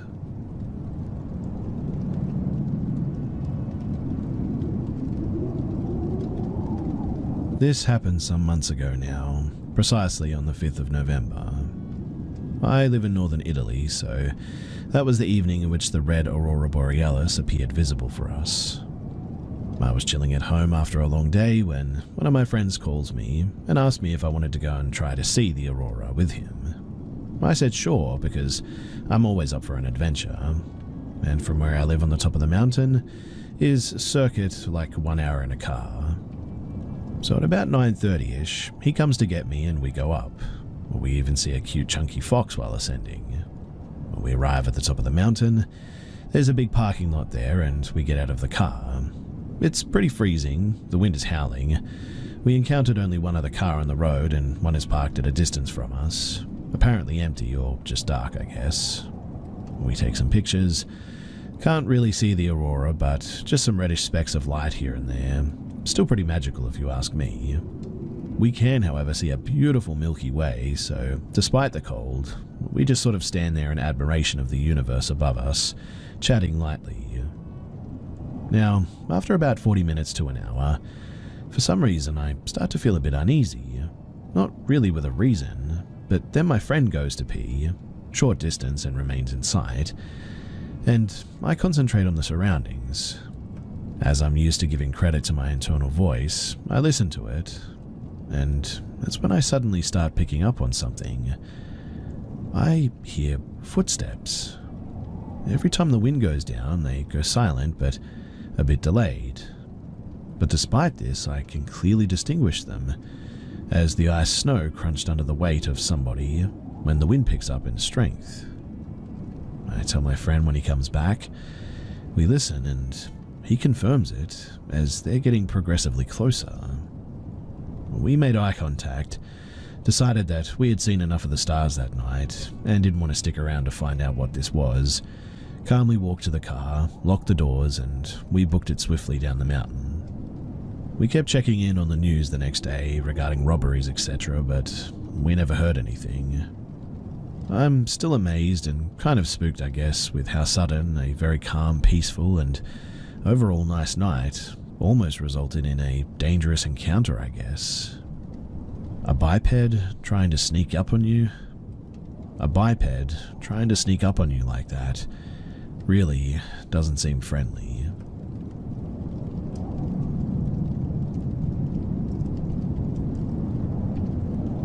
Back when I was about 7 years old, I was taking a walk through the woods with my parents. If I remember correctly, we came across a diner or restaurant of some sort. I can't really tell why, but I recall that I was walking ahead and just exploring the forest surrounding the restaurant a bit. All of a sudden, I realized that a few feet away, there was an elderly-looking woman standing close to a path that would lead deeper into the woods. She was wearing a black cloak with a hood on her head, holding a walking stick in one of her hands. I somehow felt, drawn to her and began slowly approaching her. I would even go as far as to say that she was actually waving her hand at me and luring me in, so to speak. The woman was very tranquil and didn't speak too much, but she wanted to give me something out of a bag that she was carrying with her. As soon as I reached out to her hand, my parents did catch up to me and were yelling at me to stay away from her. It felt like I was pulled out of a dream though, a trance-like state when I heard my mother's voice. I turned to my parents, turned back to the elderly woman who was smiling and now slowly making her way into the forest, and turned back to my parents again. For one last time, I was trying to catch a glimpse of the woman, but to my surprise, she was gone, as if she vanished completely in thin air or ran into the woods pedal to the metal. In either sense, it was weird. Of course, I was young and could be reading way too much into it, but I am wondering if anyone has experienced something similar before. My mother said something about dark witches and that woman could have been one, but I'm not sure if she only tried to explain this to me this way or like why I shouldn't talk to strangers in the middle of the forest like that. But anyway, what do you guys all think about this? Was there something more to this, or was it just a creepy old woman?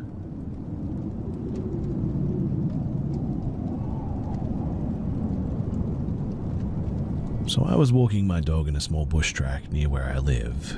Keep in mind too that I live in a country with no natural predators, that are any kind of threat, that is.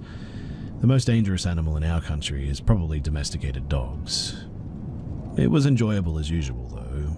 My dog is incredibly protective, but she's pretty chill otherwise. The sun was shining, birds were tweeting, and there's a small stream that runs down to a small dam in the middle of the forest here. As we walked, my dog tried to leave the walking track, but she was on a lead at that point, so I pulled her back. And I have no idea why. I said, "We don't leave the path, pup." But she started growling at what looked to be something in the water. I pulled her along, and a second later, all of the light from the sun changed, but I have no idea how or why. It just darkened. Not a huge amount, as if cloud cover had come over the area, I guess. When I looked up through a gap in the trees, though, there was no cloud cover in the sky. It was blue and clear, but the dimmed light was still predominant in the area.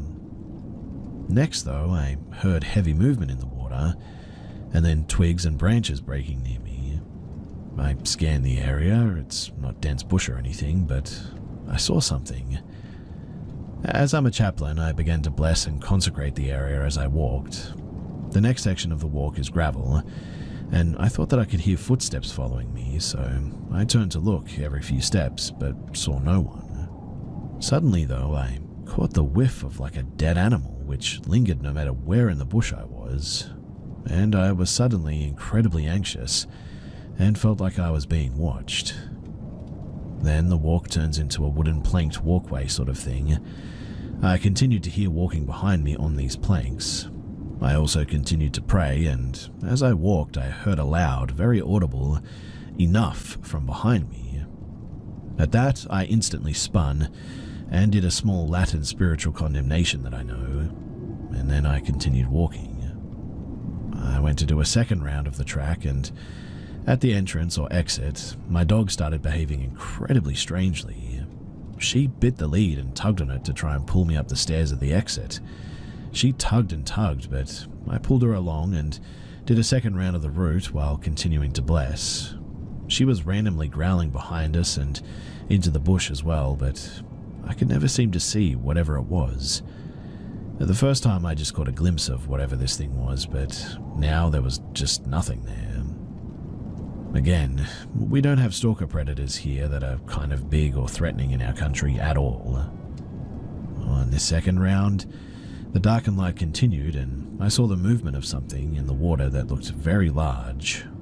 The problem being that this was a dam far away from the shore, and we don't have any large river creatures where I'm from. Again, I condemned it, and again it sounded like I was being followed the whole way around again. When I walked out of the bush, though, the light seemed to normalize, along with my dog. Now, I know a lot of this could possibly be explained mundanely, but it just has never sat right with me. The whole thing was a really weird experience, and something that I have a lot of trouble with now. I hope it's dealt with after the blessing, but I did have a feeling that whatever it was followed me to my car. I suppose that all I can do now is just wait and see.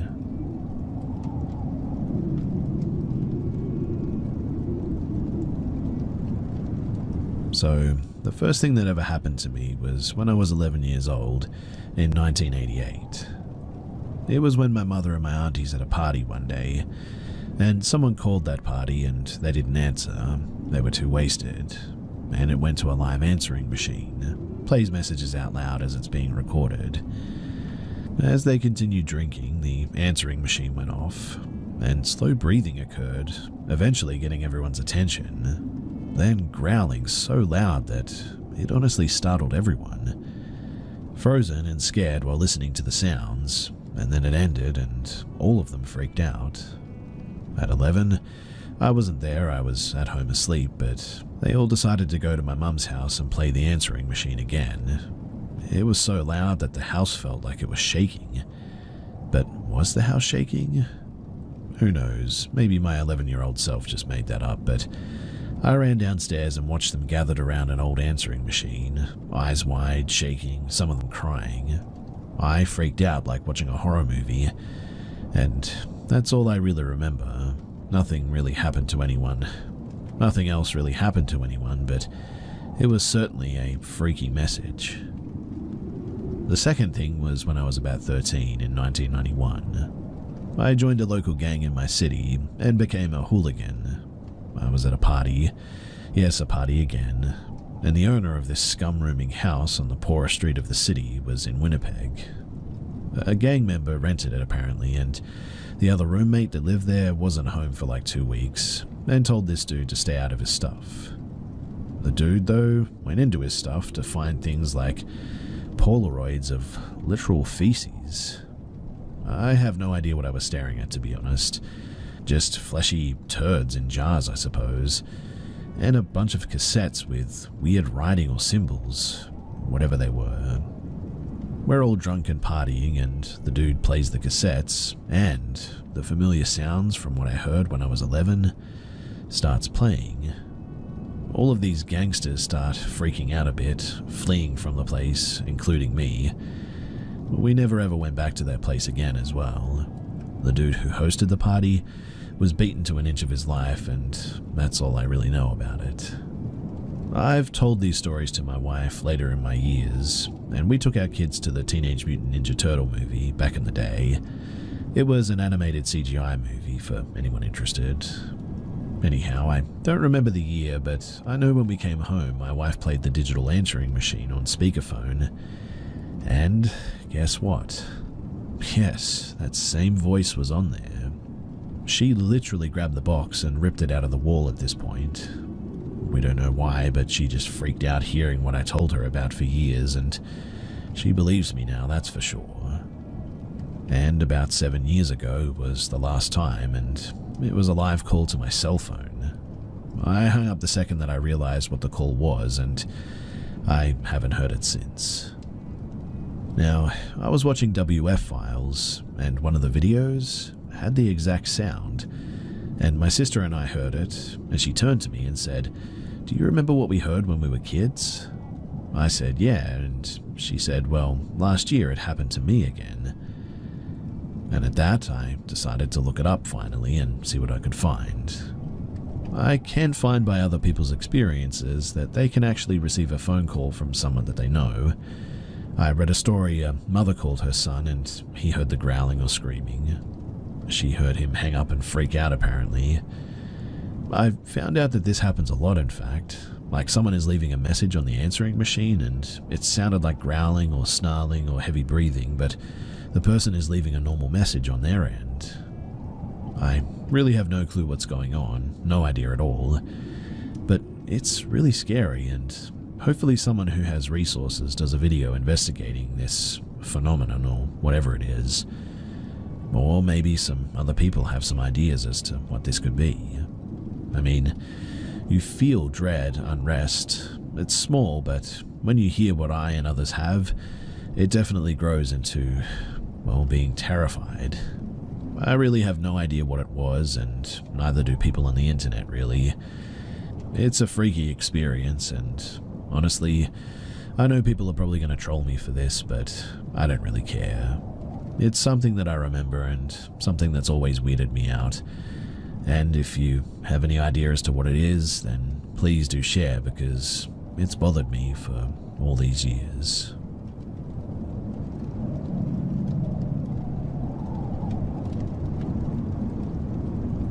I really don't know exactly where to start with this, but years after this incident, I had a flashback with all the details while talking to my girlfriend on the phone and telling each other our memories. This happened at the beginning of 2023 though. I, a male, 22 at the time, was working as a terminal attendant at one of the biggest airports in Europe.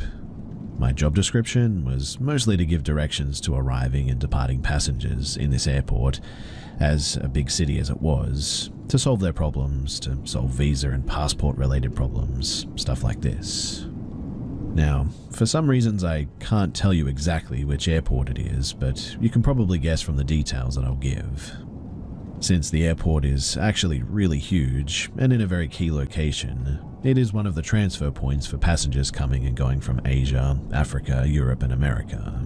So it was in the nature of my job to encounter very strange types of people and events.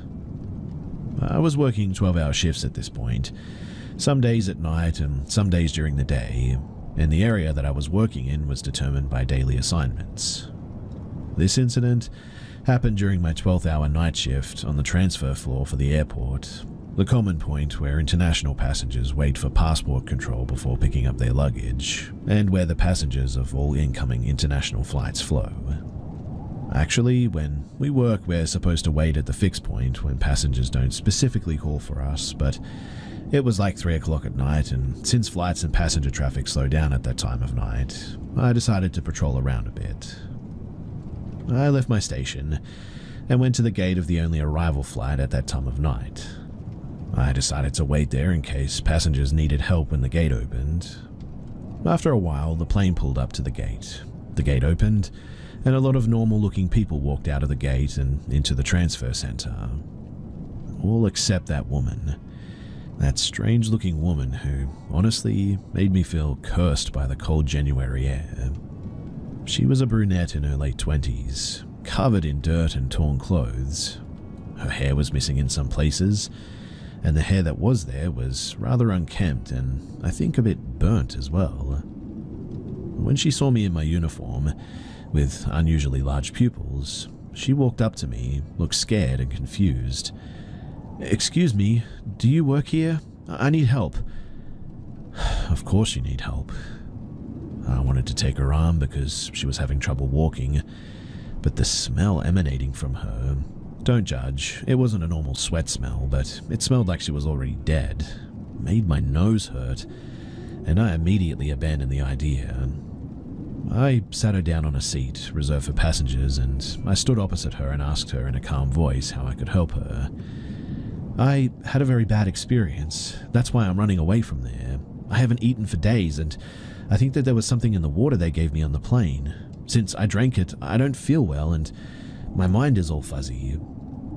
I didn't find what she was saying convincing. I thought that she was in some kind of mental breakdown because her gestures and intonations when she spoke were very strange. But I was also familiar with the aviation rules, and I knew that something like this should be reported immediately to the police. When I told her this, she did not like the idea, and she stood up and shook me by the shoulders and shouted, "No police, never the police." Dude, she started laughing too, looking up at the ceiling like there was something up there. The woman was making strange gestures with her hands, but her cheerful demeanor was broken by a sudden burst of crying. "No police, they won't like it." "You mean they? The police? But that's their job." "Who said anything about the cops? I'm talking about the people who did this to me." As she said this, she lifted up the burnt hair that had fallen on her forehead, and I saw one of the strangest things that I've ever seen. Look, I've seen a lot of strange tattoos because of the environment that I studied and lived in, but this was different. Right in the center of her forehead was a tattoo that looked like the barcodes on the products in the grocery store, with some numbers underneath. At first, I thought it was just a strange fashion sense, or maybe something for aesthetic purposes, but her strange behavior in some documentaries that I had seen made me think that it was probably used by, well, human traffickers to mark people, so that they could be easily identified and caught when they escaped. When she realized that I couldn't help her the way that she wanted, she at least wanted to use my phone, but I told her that she was not allowed to use my phone due to the airport security rules, and that she could use the payphones if she wanted to. Of course, she didn't have any money with her, and I was also not allowed to give her any money. Since she showed aggressive behavior towards me every time I insisted on talking to the police, I finally decided to do it secretly and brought her some food and water before going to the cops. When I arrived at the police station, on the transfer floor, the policemen were taking advantage of the calm of the night to just rest, and when I told them what had happened to me and pointed to the woman, they told me that she was just one of the refugees coming into our country. My country hosts so many illegal immigrants and refugees that it is normal for them to think like that, and that she was acting like that because she wanted us to let her enter illegally. They didn't take it very seriously, in other words, and unfortunately, I just had to leave without any solution. When I went back to the woman, I realized that she had not touched the food and water that I had brought her, and repeatedly refused to consume them with fear in her eyes.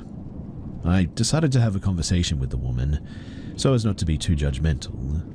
When I asked her her name, she gave me a very strange answer that I'd never heard before.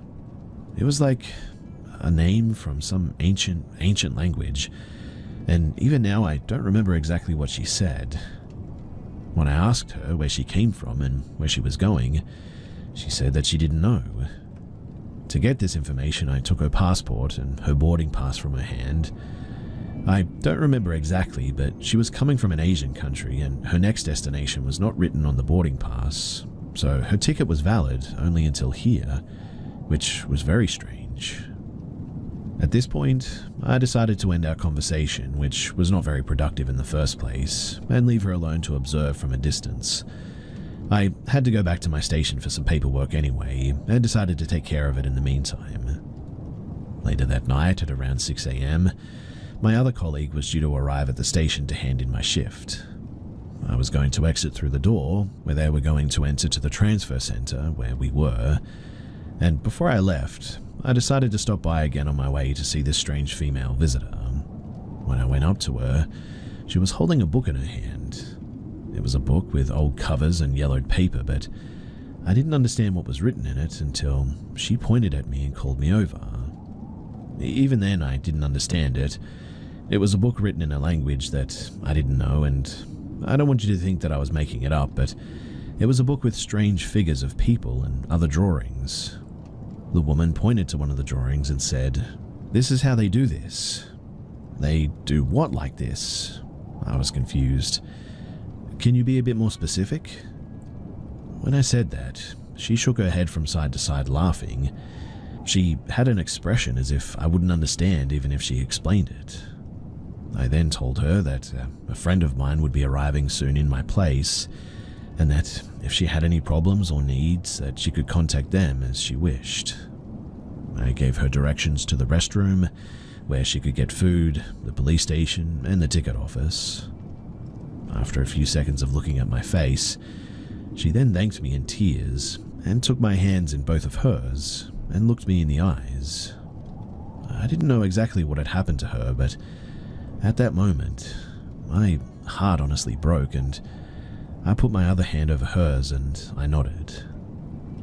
It was time to leave when my friend who was coming behind me to take my place touched me, and I introduced them to the woman and secretly informed them about the situation. My friend told me that they were going to take special care of her, said goodbye, and I finished my shift for the day. When I woke up the next day, I texted my friend and I asked them how she was doing. They told me that after I introduced them to her, they left to take care of another passenger, and that after that they never saw her for the rest of the day. They said that when they asked the passport police and ticket officers, that they told them that they were busy enough as it was, and that they didn't pay that much attention to people and brushed him off again. I never did see this woman on my next shift, and I never heard from her again. But the whole situation, it still gives me the goosebumps when I remember it. I would be interested in your thoughts about the incident though. If there's anything that I missed, or if you want to ask any questions, then please do, because I want to know what this was all about, and I really want to know if she's okay.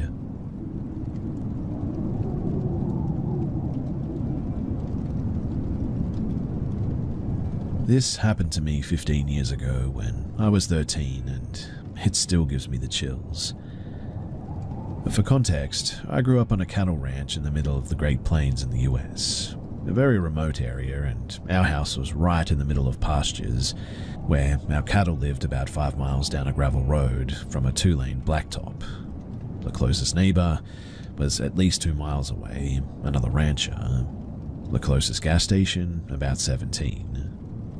In short, we were a long ways from anywhere, and it's a very independent lifestyle for sure. When live cattle get bought or sold in areas like that, they are transferred by semi-trucks with these huge trailers. Some of you may have even seen one sometime. Many of the people in that business own their own trucks and operate independently, picking up loads from buyers or sellers, as jobs come mainly by word-of-mouth relationships. Background checks are pretty much non-existent, lots of under-the-table payments, and as such the community of drivers can be notoriously sketchy, I guess you could say. Many are very good people, just doing their job, but some are big meth abusers, making them sort of unpredictable, I guess.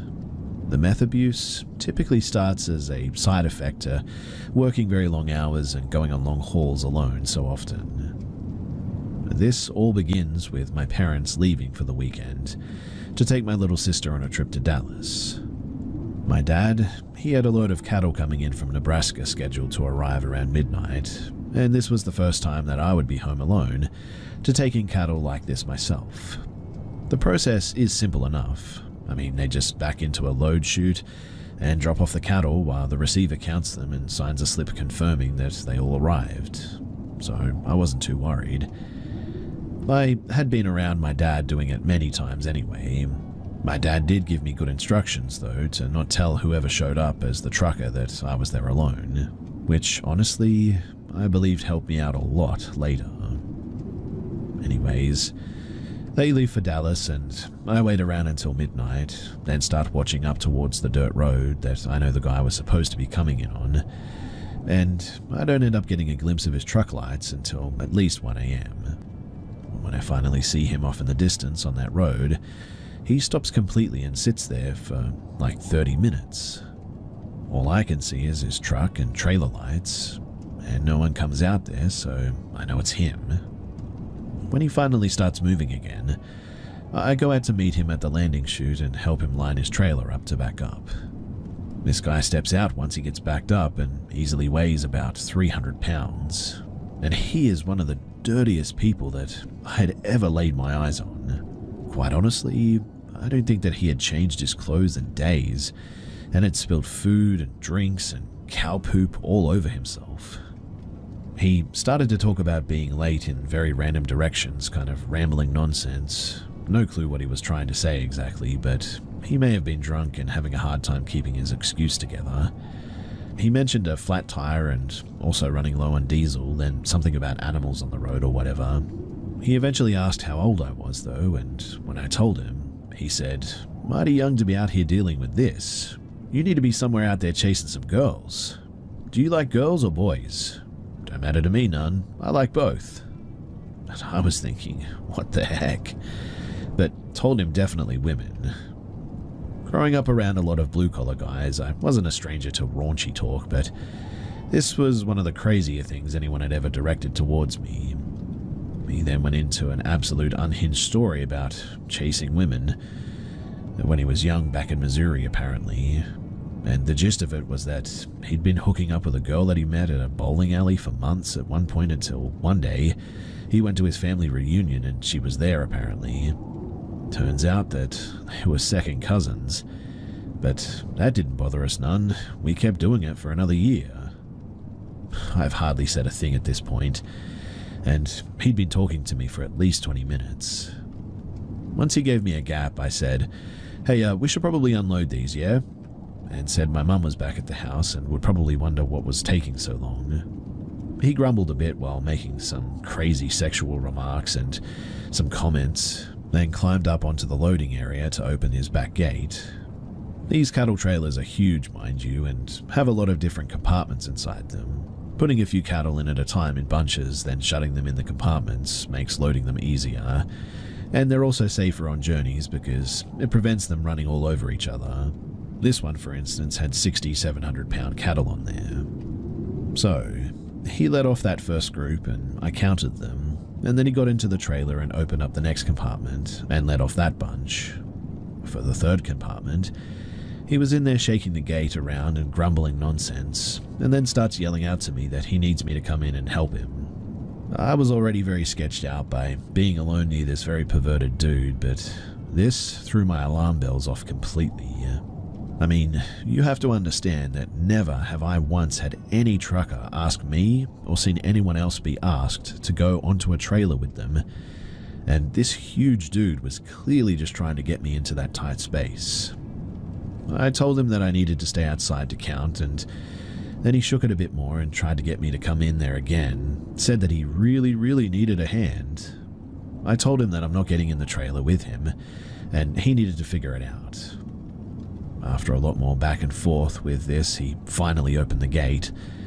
Those came off and had 2 more compartments left that he tried the same routine with both of them. I just kept saying, "No way, man," but honestly, I was freaking out a bit. By the time that we finally had all of the cattle off, he was in a much less happy mood and started calling me all sorts of names for not helping him. He then tried to get next to me to jump into his truck to grab the paperwork that I needed to sign from his glove box, and I again had to bicker with him about grabbing it himself, as I was not turning my back on this guy for even a moment. He eventually caved, got the paper, I signed it and told him to head out, and I was going home. I ran back over to the house, which was like 100 yards away, and I watched him from the front window sit out there for an hour, as I didn't want to go to sleep until I knew that he had left. Finally, though, he pulled off, and by that time I went to sleep. It was around 4 a.m. What should have been a 20-minute interaction turned into a super creepy attempted who knows what by some deliverance type trucker, and I am so glad that I never ever thought about getting into that trailer.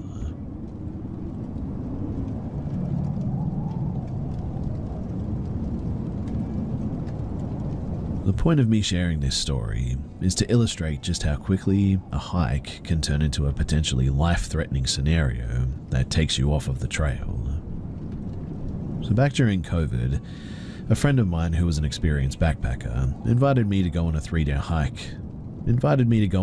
hike with him in Bankhead National Forest, Alabama.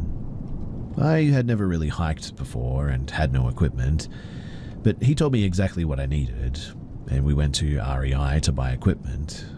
I bought about $600 worth of stuff, including a backpack, camel pack, hammock, tarp, emergency equipment, rations, etc. Now, before we left, we weighed our packs and we both had about 40 pounds of gear, which he said was a little on the heavier side but safer.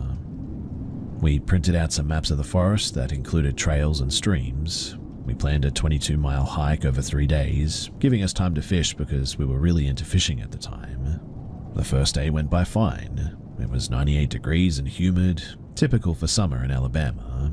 He told me to take a sip from my camel pack every 2 minutes, and really drilled that into me, so I followed that rule religiously. We hiked 7.5 miles and set up for the night. We saw a deer swimming down the river, which was pretty neat. But the second day, that was when things went wrong. We fished a bit in the morning and saw a 4-foot long-nosed gar, which was pretty cool. Then we went hiking further upstream.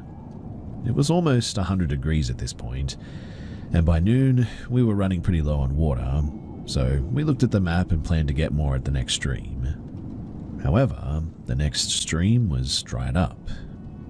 Over the course of the afternoon, we carried on from stream to stream, only to find all of them were dried up.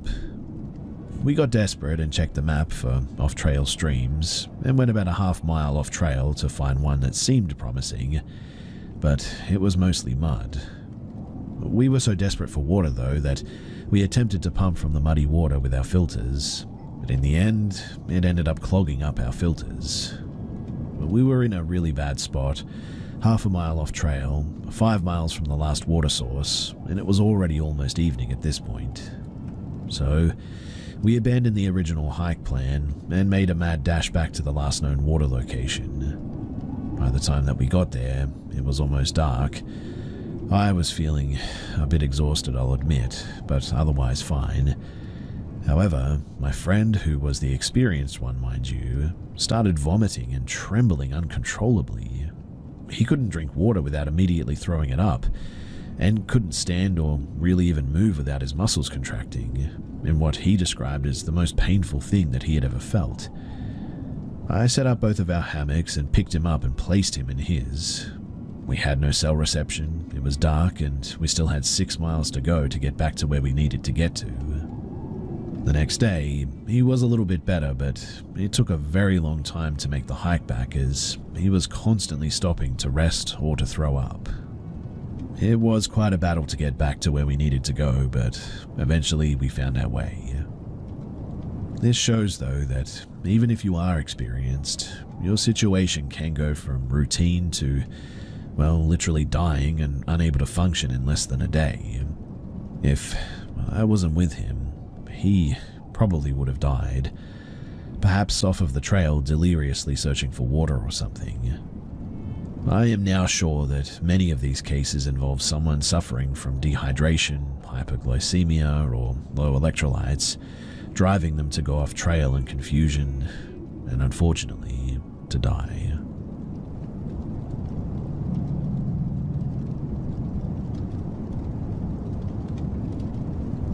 I have always been a staunch atheist and not a believer in the paranormal at all, but I saw something in Albania, and I cannot get it out of my head.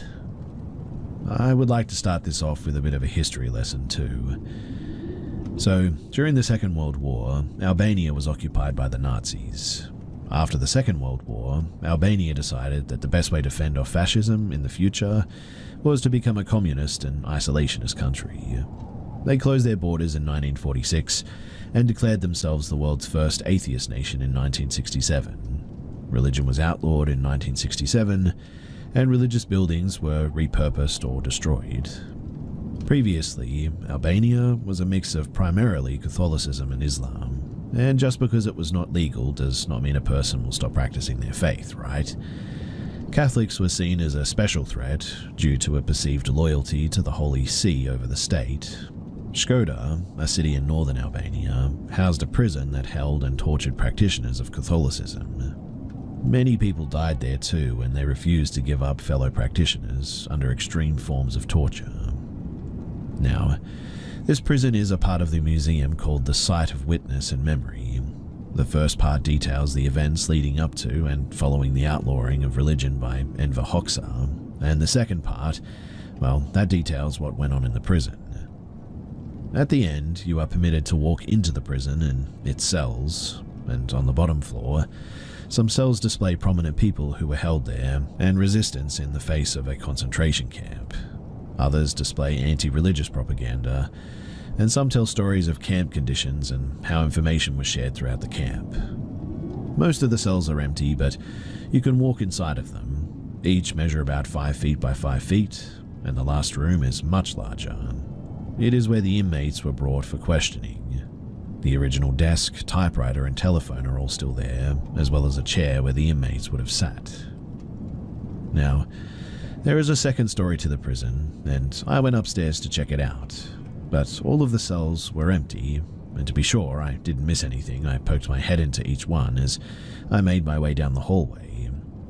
Once I was sure the cells were empty, I began to walk back to go downstairs, when, out of the corner of my eye, in one of the cells, I swear to you that I catch a black figure.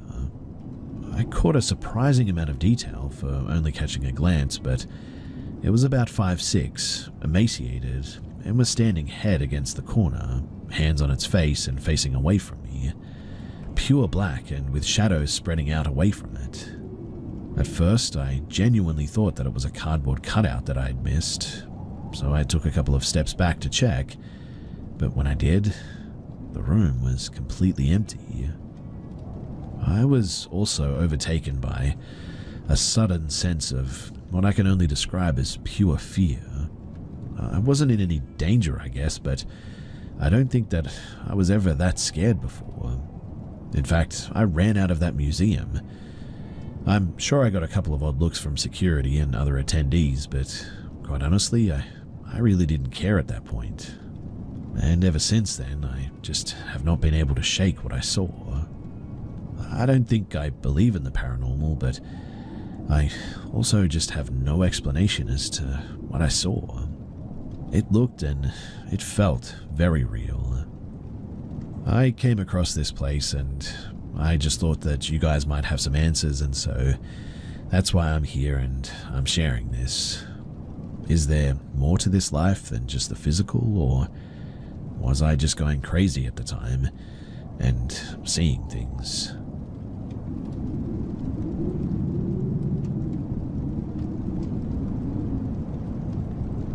So, I was trying to sleep in my dorm the other night, but for some reason I just couldn't.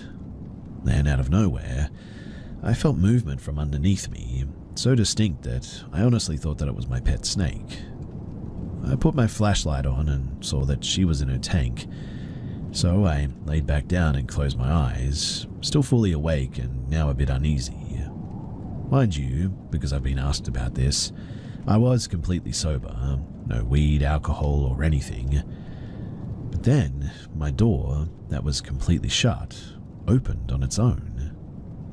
I have 3 roommates, but one was at her boyfriend's, and I heard the other 2 talking faintly and far away in the living room. And then, after a few seconds, some kind of force smacked me in the left eye, and I see a flash of white. I get up, arm in the air, ready to start swinging, and the door instantly closes. Doesn't slam, but definitely closes. I turn the flashlight on, radically swinging it around, looking for anything, but nobody's in the room and there's really nothing there. I get up and immediately open the door and hear my roommates again from the back of the apartment in the living room, maybe 15 steps away. I didn't hear running, walking, breaking, nothing. I asked them if someone came into my room and smacked me, and they both said no. I explained what happened, and they both said that they heard the door open and close, but neither went into my room. I believe that they didn't touch me because, 1, I didn't see or hear anyone come in, and admittedly my room was messy, so in the dark I would have heard them step on a thing or two before getting to the bed. And 2, it's incredibly out of character of them if they did. We're friends, but roommates nonetheless, and we won't go into each other's rooms if the doors are closed. And we especially don't hit or smack each other, nor was I or anyone in a fight or bad place with each other at this point. I'm freaked out, I won't lie, and I guess I'm looking for a rational explanation for what this is, because the alternative, well, that scares me.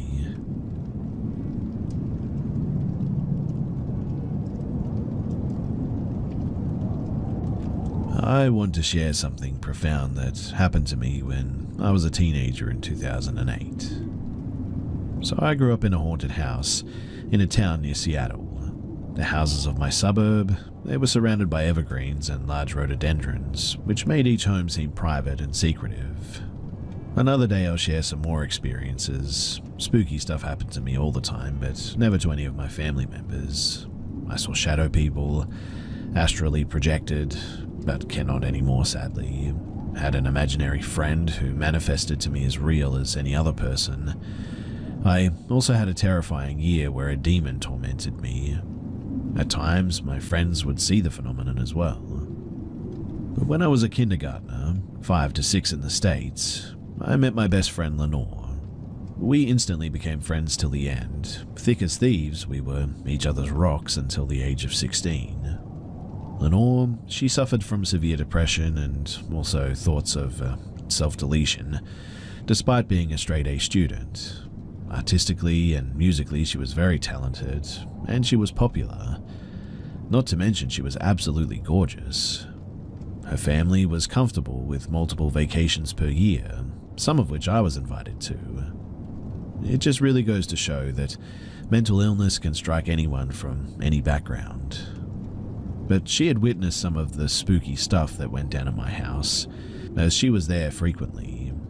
My mum was closer to her than her own as well. My home was a short walk from our high school and tucked away in a quiet cul-de-sac. Therefore, it was a frequent hangout spot for my friends, especially since my mum was mellow and welcoming. Now, one day in June, I was walking to my house with Lenore after school got out at around 2 p.m. The weather was sunny, warm and clear, quiet, beautiful and unassuming. As we walked side by side down a long street, Lenore suddenly stopped in her tracks. I looked over at her, and her face was blanched white, eyes wide open and her mouth agape in an O shape. She was staring in shock down the street at something. I followed her gaze to look at the crossroads about maybe a half a block away, and at a light pole stood a peculiar figure, dressed in a black tuxedo, black top hat, cane and cape. There was a tall man standing there. When my eyes found him, he flourished his cape, tipped his hat, bowed, and then disappeared as if he had winked out of existence. Lenore looked at me flabbergasted. We both agreed that we had seen the figure. And the next 3 nights, I dreamt of that gentleman. He appeared to me in the darkness next to a gondola. I was told that he would take me to the other side if I would just pay the price. Each night I pleaded with him, saying that I needed to live.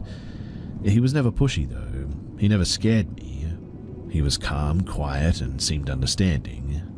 He just said that he would offer his services if I ever needed them after telling him no. On the 4th day though, Lenore, well, unfortunately, she ended her life. I never dreamt of the gentleman again after that, and I've always wondered if he visited her the same way that he came to me. Was his offer too much to handle for someone so deeply sad and scared?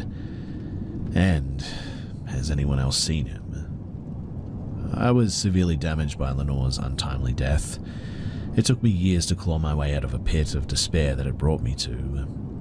If you're ever in a similar position, then please do reach out if you're hurting to the point of wanting to end it all. Life is hard, everyone is struggling, but you are loved and you are important. Thanks for listening to this, and if you have any idea as to what that gentleman was, what he could have been, then please do share.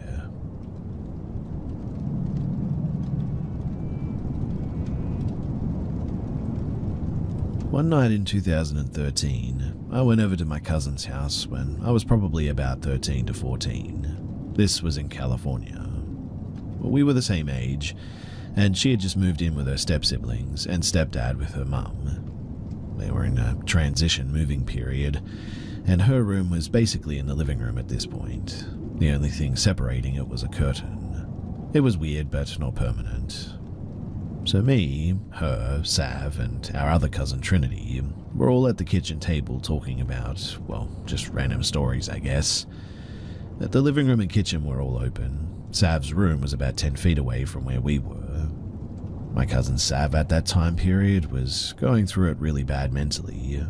She kept having really bad sleep paralysis of these grey-looking people with greasy black hair hugging her in her sleep and staring at her.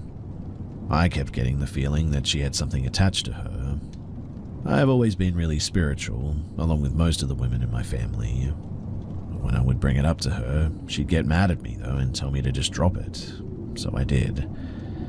But back to this night.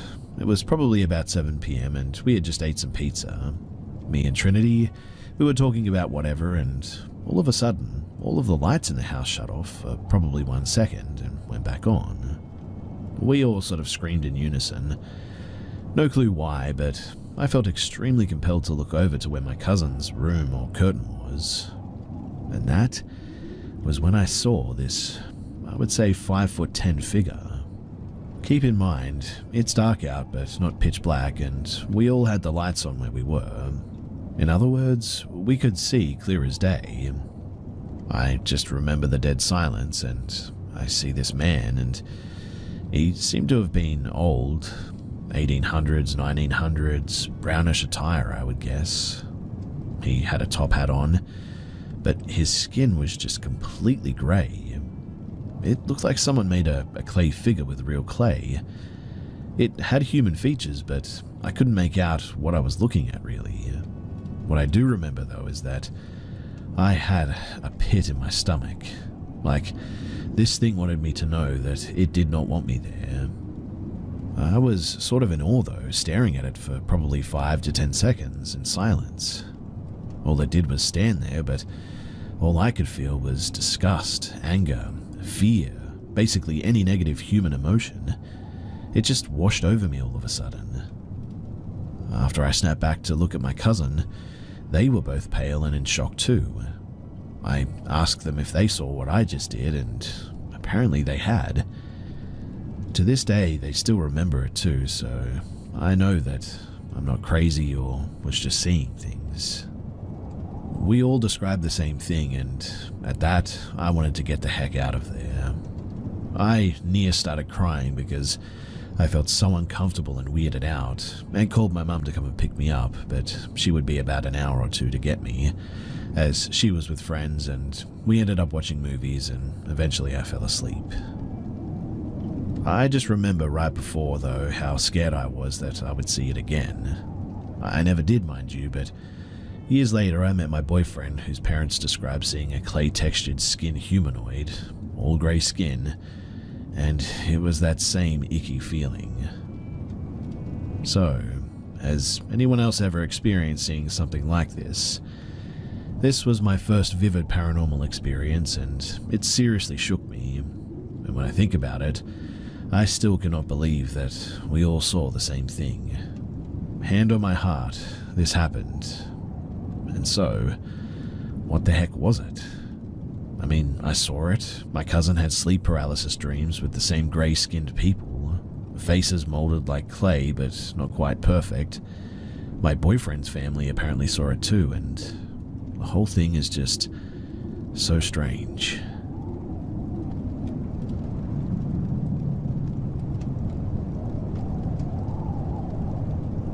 Me and my boyfriend live in an old building, a studio apartment, and before it was an apartment, it was a room in a mental institution. Crazy, I know.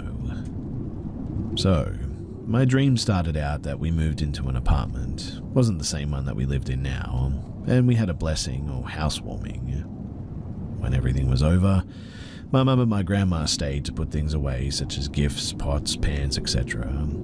I picked up a box and turned my body and saw through a window, like through another building, was a lady looking straight at me. Now, this isn't the first time me seeing a creepy person in my dreams, but I was telling myself that she's not real, it's just a dream, so I turned away and calmed down. All in my dream, mind you. trying to have a nice little dream, I guess. I eventually looked up again and saw her through another window. Keep in mind in my dream that the window wasn't on that wall. I made eye contact and she came at me full speed and just started choking me.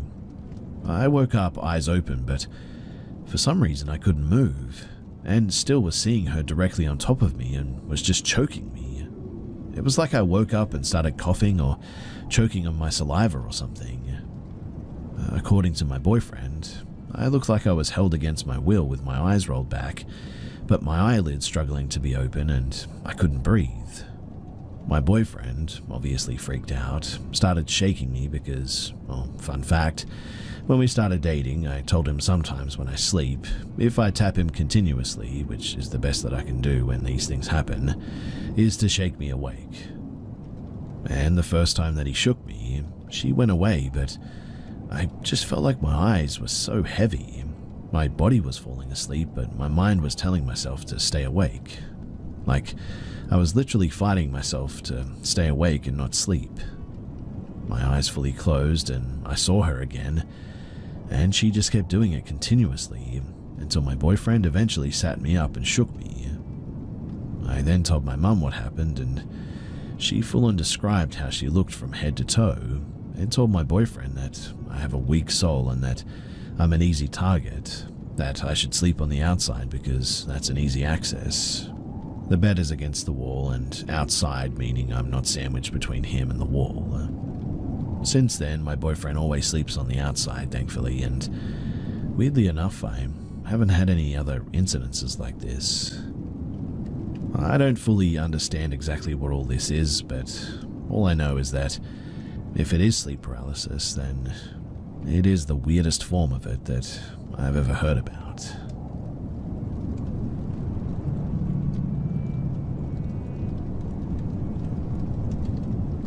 This happened to my late aunt, circa 8-9 years ago.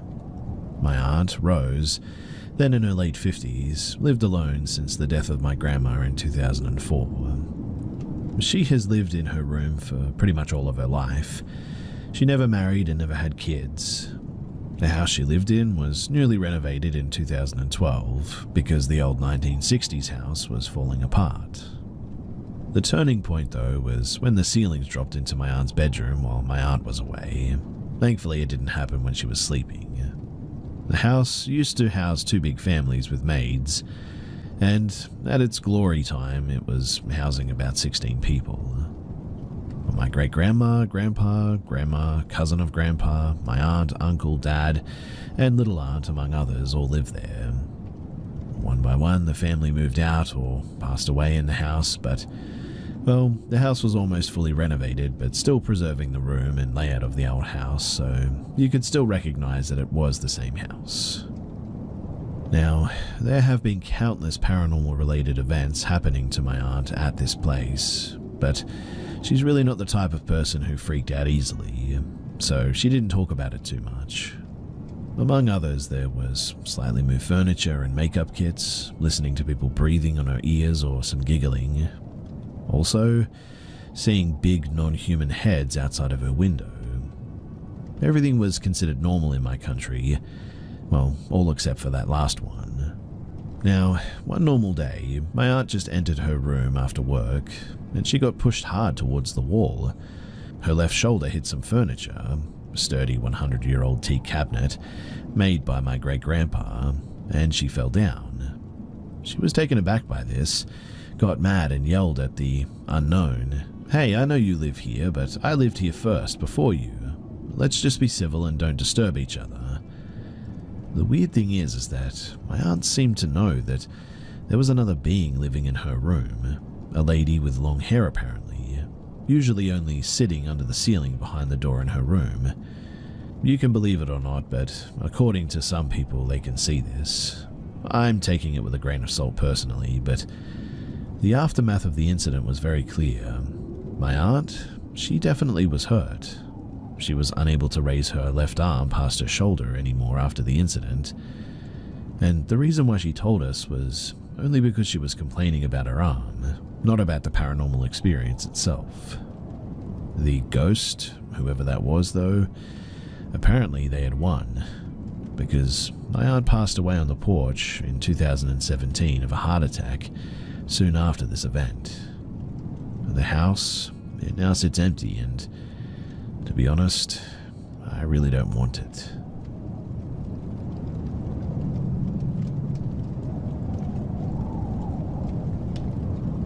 This incident is one of a few that have truly stuck with me over the years. Although this took place in January of the previous year, it definitely keeps me awake at night. It seems surreal to me that so many weird things happen to people on a daily basis, and I'd never imagined them happening to me either. But I was staying abroad due to college, and there wasn't a single thing that had irked me or creeped me out since being here. I lived in a relatively populated area. There were a lot of young women in my apartment, and even older women as well. So I guess you could say that I felt safe in my own home. Walking the streets was also safe, since there were always people around.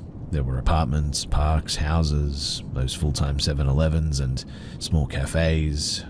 I'm pretty sure there was a small motel too. But regardless, it creates a pretty decent image of the area, and it was a pretty safe area. Now, although the university taught the lessons in English for all the foreign students, I still wanted to learn the language in respect and experience the culture. It was fun, and I made quite a few friends in those classes too. And well, one day I was walking to a convenience store from the class. I remember being quite dazed and tired. It was around 8 p.m. The class ended a while back, but since I had the once-in-a-lifetime leisure time, I decided to explore the place. I knew my way around, and I was feeling pretty confident about the routes and all. As time passed, I walked and reached this giant road with some empty plots to the right. Don't get me wrong, it was a residential area, and I could even hear noises from a couple of houses, but it probably wasn't the wisest choice, I admit. Now, this is where it gets a little bit weird. You see, there's a bunch of houses, but as you keep walking towards the city and all the hustle and bustle, there is this entire secluded area of just road and streetlights. The convenience store was like 4 kilometers away approximately. I was feeling uncomfortable and very nervous too because of the previous incident that I had, so I decided to stop and sort of look around a bit.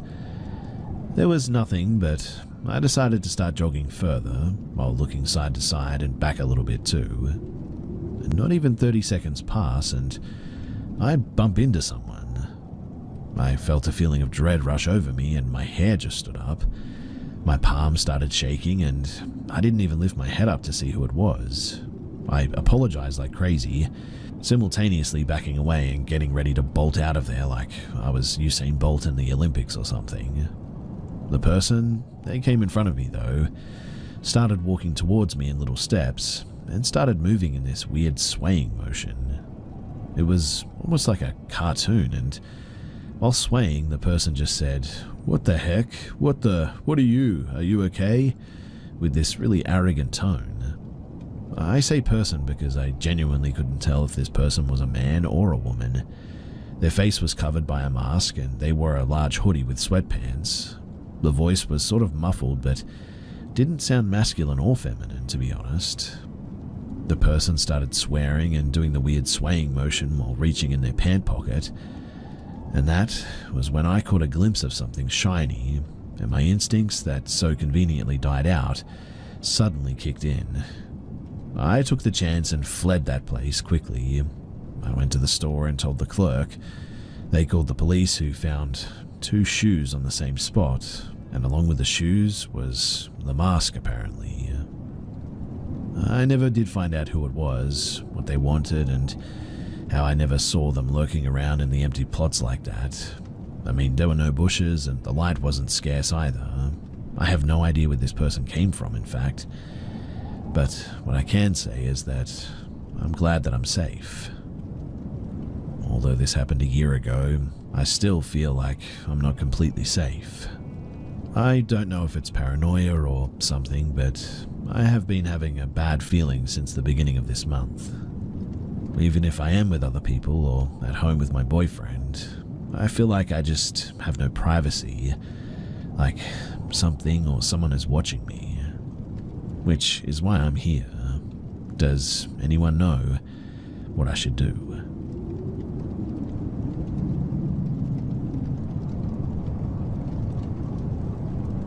So I ordered a board game on Amazon last week, and it got delivered today. I was just sitting on the couch when I get a phone call. The guy doesn't speak my language, but I understand that it's the delivery guy. I reply yes in the language that he was speaking to, "Are you home?" I start to run downstairs because my intercom isn't working while the guy screams on the phone with me to open the door. He then started kicking the building's front door, which made me stop a little bit as I am a girl and both my boyfriend and roommate were upstairs, but I would be going downstairs by myself. When I got there, he had dropped the package on my front step and was now standing far off. He looked sort of distraught though, and his eyes were really red. He asked if the package was for me, and I nodded. I grabbed the package and I just closed the door ASAP. I'm terrified now though that he might come back since, well, he knows where I live. I don't know why he was acting that way. I was as fast as I could be. I mean, there really was no reason to react like that. I don't know. Something about that guy just doesn't feel right.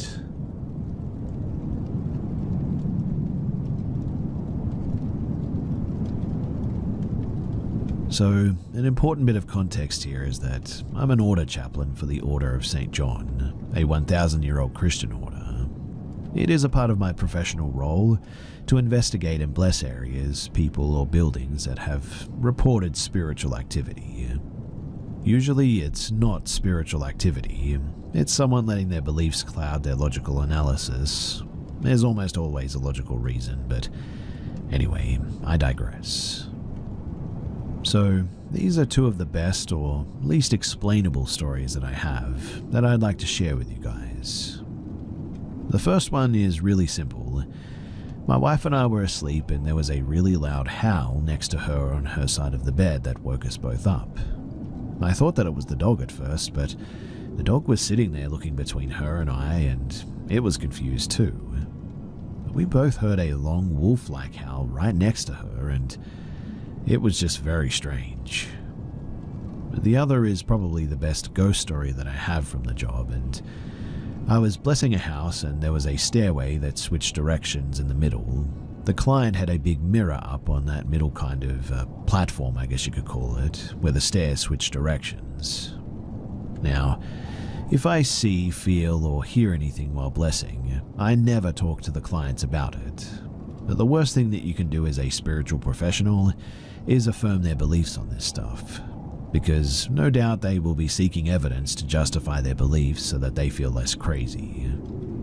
So, I was blessing upstairs, and when I come out of the bedroom, the door of which was right off the stairs, I turned to go back down and I saw a woman in a blue floral dress with really long wet brown hair standing at the base of the stairs with her back to the stairs facing the lounge.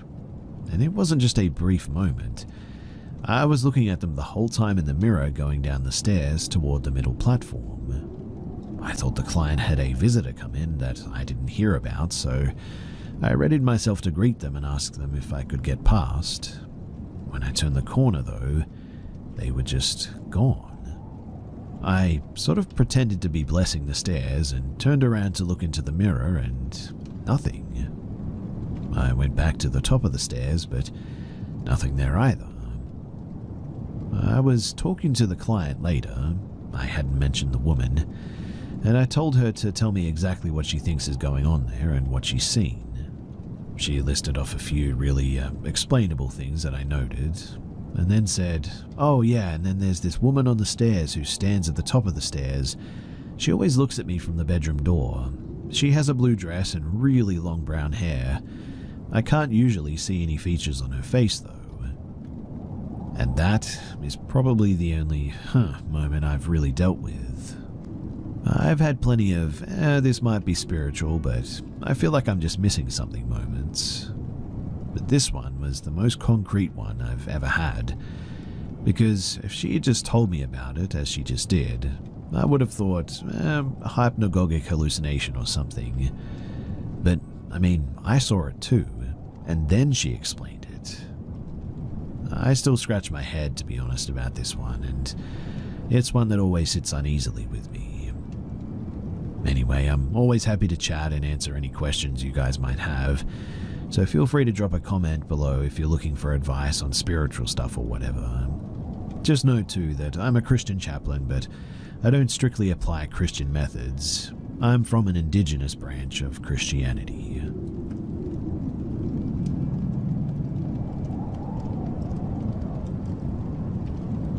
So my family and I lived in this rented house for over 4 years, and this is the first time that anything like this has happened.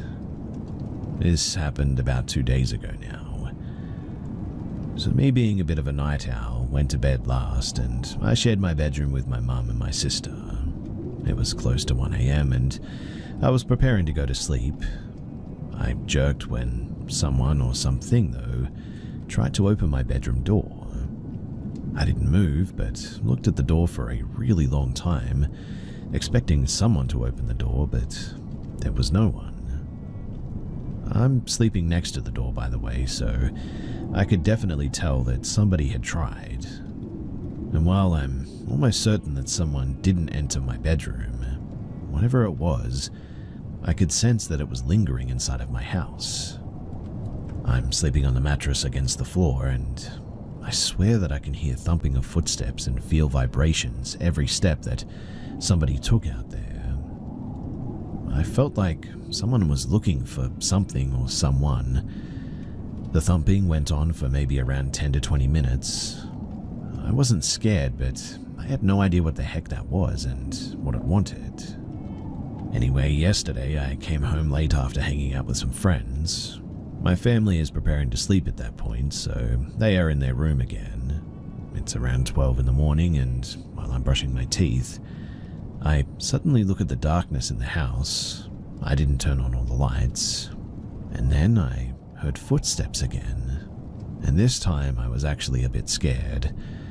I quickly called for my sister, hoping that she came out of the room, and she did. The entire time being there, though, I have this fear. It's not the thumping sound that I heard, though, but the footsteps, even while I make my own when I walk past that particular flooring at the section of the house. I can just tell that there's another set of footsteps. It's not from me, though, and I was standing there brushing my teeth. My mother is asleep, and my sister came out after I called her, and I heard all of this before this. Anyway, we went back to the room, and I ended up locking the door that night. I don't know if it helps, but for my sense of security, I guess, I just felt like I had to do it. But what do you guys think? I'm wondering what the heck that actually was, and if there's anything that we can do about it.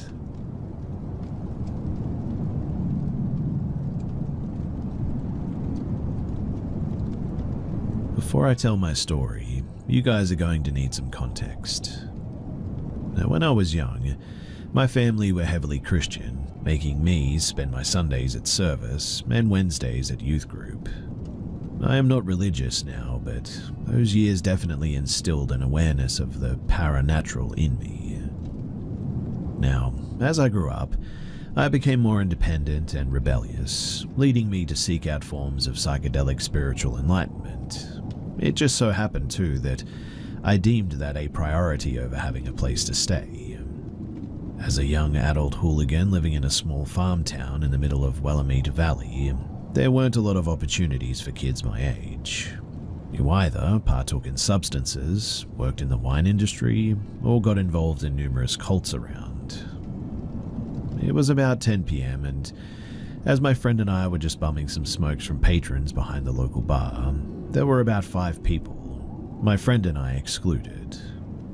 We were all a tad bit tipsy, I guess, sharing tales and shooting the breeze when a man walked out that I had never seen before. He was about 5.5 feet tall with odd proportions, donning a burly mustache that really just didn't fit his face. He wore a cowboy hat 2 sizes too big, a leather jacket over a plain white tank top, leather pants and boots to finish off his outfit.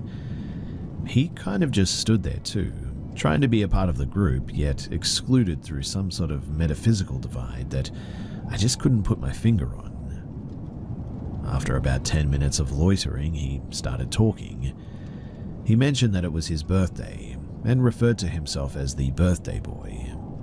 On and on, he would only talk about how it was his birthday, that he needed a cigarette because it was his birthday, that someone should buy him a drink for his birthday.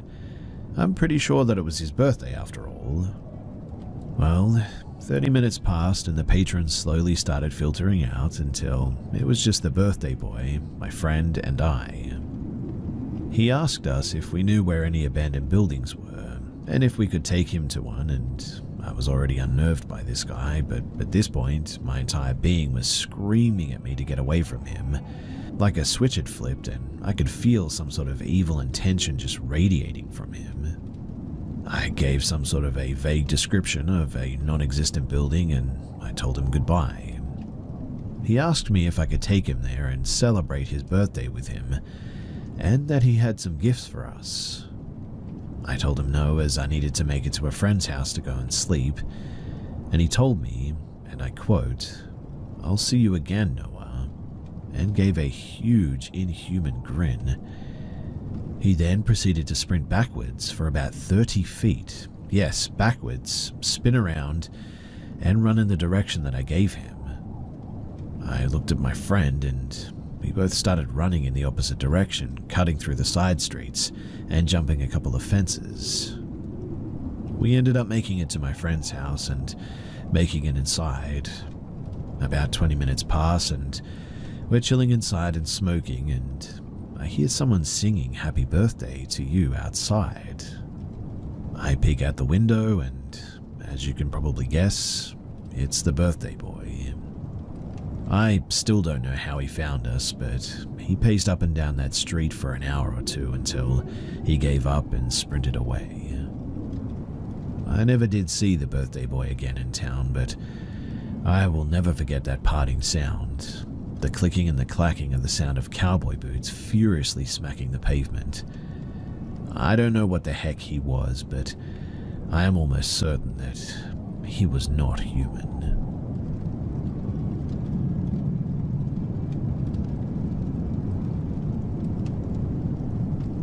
This happened when my close family visited the house of my grandmother's sister. The house was famous for its eerie stories, like how, at midnight, music would always start playing out of nowhere, continuing until somebody physically went upstairs to turn it off. I didn't want to go, but staying home alone wasn't an option either. So, with a knot in my stomach, I decided to head on over. The first 2 nights were pretty uneventful, to be honest, but the house itself was suffocatingly creepy. No matter where I went, it always felt like somebody's eyes were fixed on me. I chalked it up to nerves, convincing myself that I was overthinking. But on the last night, something did happen that I will never forget. I decided to sleep early to catch the morning ferry that night. I was sharing a room with 2 of my uncles and an aunt, while my parents and my grandmother slept in a separate room. It was already pretty cramped, and with their loud snoring, sleep seemed impossible. By 11 p.m., I was still wide awake. My mum's cousin, who had gone to a party earlier that evening, was supposed to return around midnight. I texted her asking her to bring some food, but she didn't reply. Still though, I stayed up hoping that she would show up soon enough with some food. I must have drifted off because I suddenly woke up to the sound of footsteps in the hallway. They were slow, deliberate, and grew louder as they approached the room. The door creaked open. My heart pounded in the silence as a figure stood in the doorway, unmoving. In the faint moonlight spilling through the window, I could just make out a dark silhouette. I froze, clutching my blanket, until the figure finally stepped inside and walked toward me. It was my mum's cousin, or at least I thought it was. She was wearing a dark nightgown, her long hair cascading over her shoulders. Without a word, she slipped into the small space beside me, and I whispered, "Why are you sleeping here? It's already so cramped." She didn't respond. The weight of her body pressed into the bed, and I could feel the cool strands of her hair brushing against my arm. Something about her silence, though, just made my skin crawl. But I convinced myself that she was just tired or maybe drunk from the party or whatever. I scooted over carefully, not wanting to accidentally bump her face since she'd just gotten a nose job. The room felt impossibly still as I lay there, eyes wide open, listening to the rhythmic breathing of my relatives around me. And somehow, I eventually fell asleep. Now, the next morning I woke up to my mum shaking me. "Breakfast is ready, get up, we need to pack." At the dining table I saw my mum's cousin and couldn't resist teasing her. "Hey, next time if you're going to cram into our room, at least bring some food, yeah? Do you know how hungry I was last night?" She frowned, looked genuinely confused. "What are you talking about? I blacked out at the party and didn't even get home until this morning." I stared at her, trying to process her words. "Stop messing with me. You were literally in our room. You slept beside me." Her face paled. "I wasn't here, I promise you," she said, her voice low. A cold dread spread through me suddenly. I turned to the rest of the family, desperate for answers. Everyone swore that they'd stayed in their own rooms all night, though. My uncles and aunt had still been fast asleep when I woke up, too. Feeling nauseous now, I went back to the bedroom to pack my things. The bed looked exactly as we'd left it, except for one thing. On the pillow where she had slept was a strand of long black hair. Nobody else in that house had long hair or black hair, and to this day, I still have no idea who or what slept beside me that night.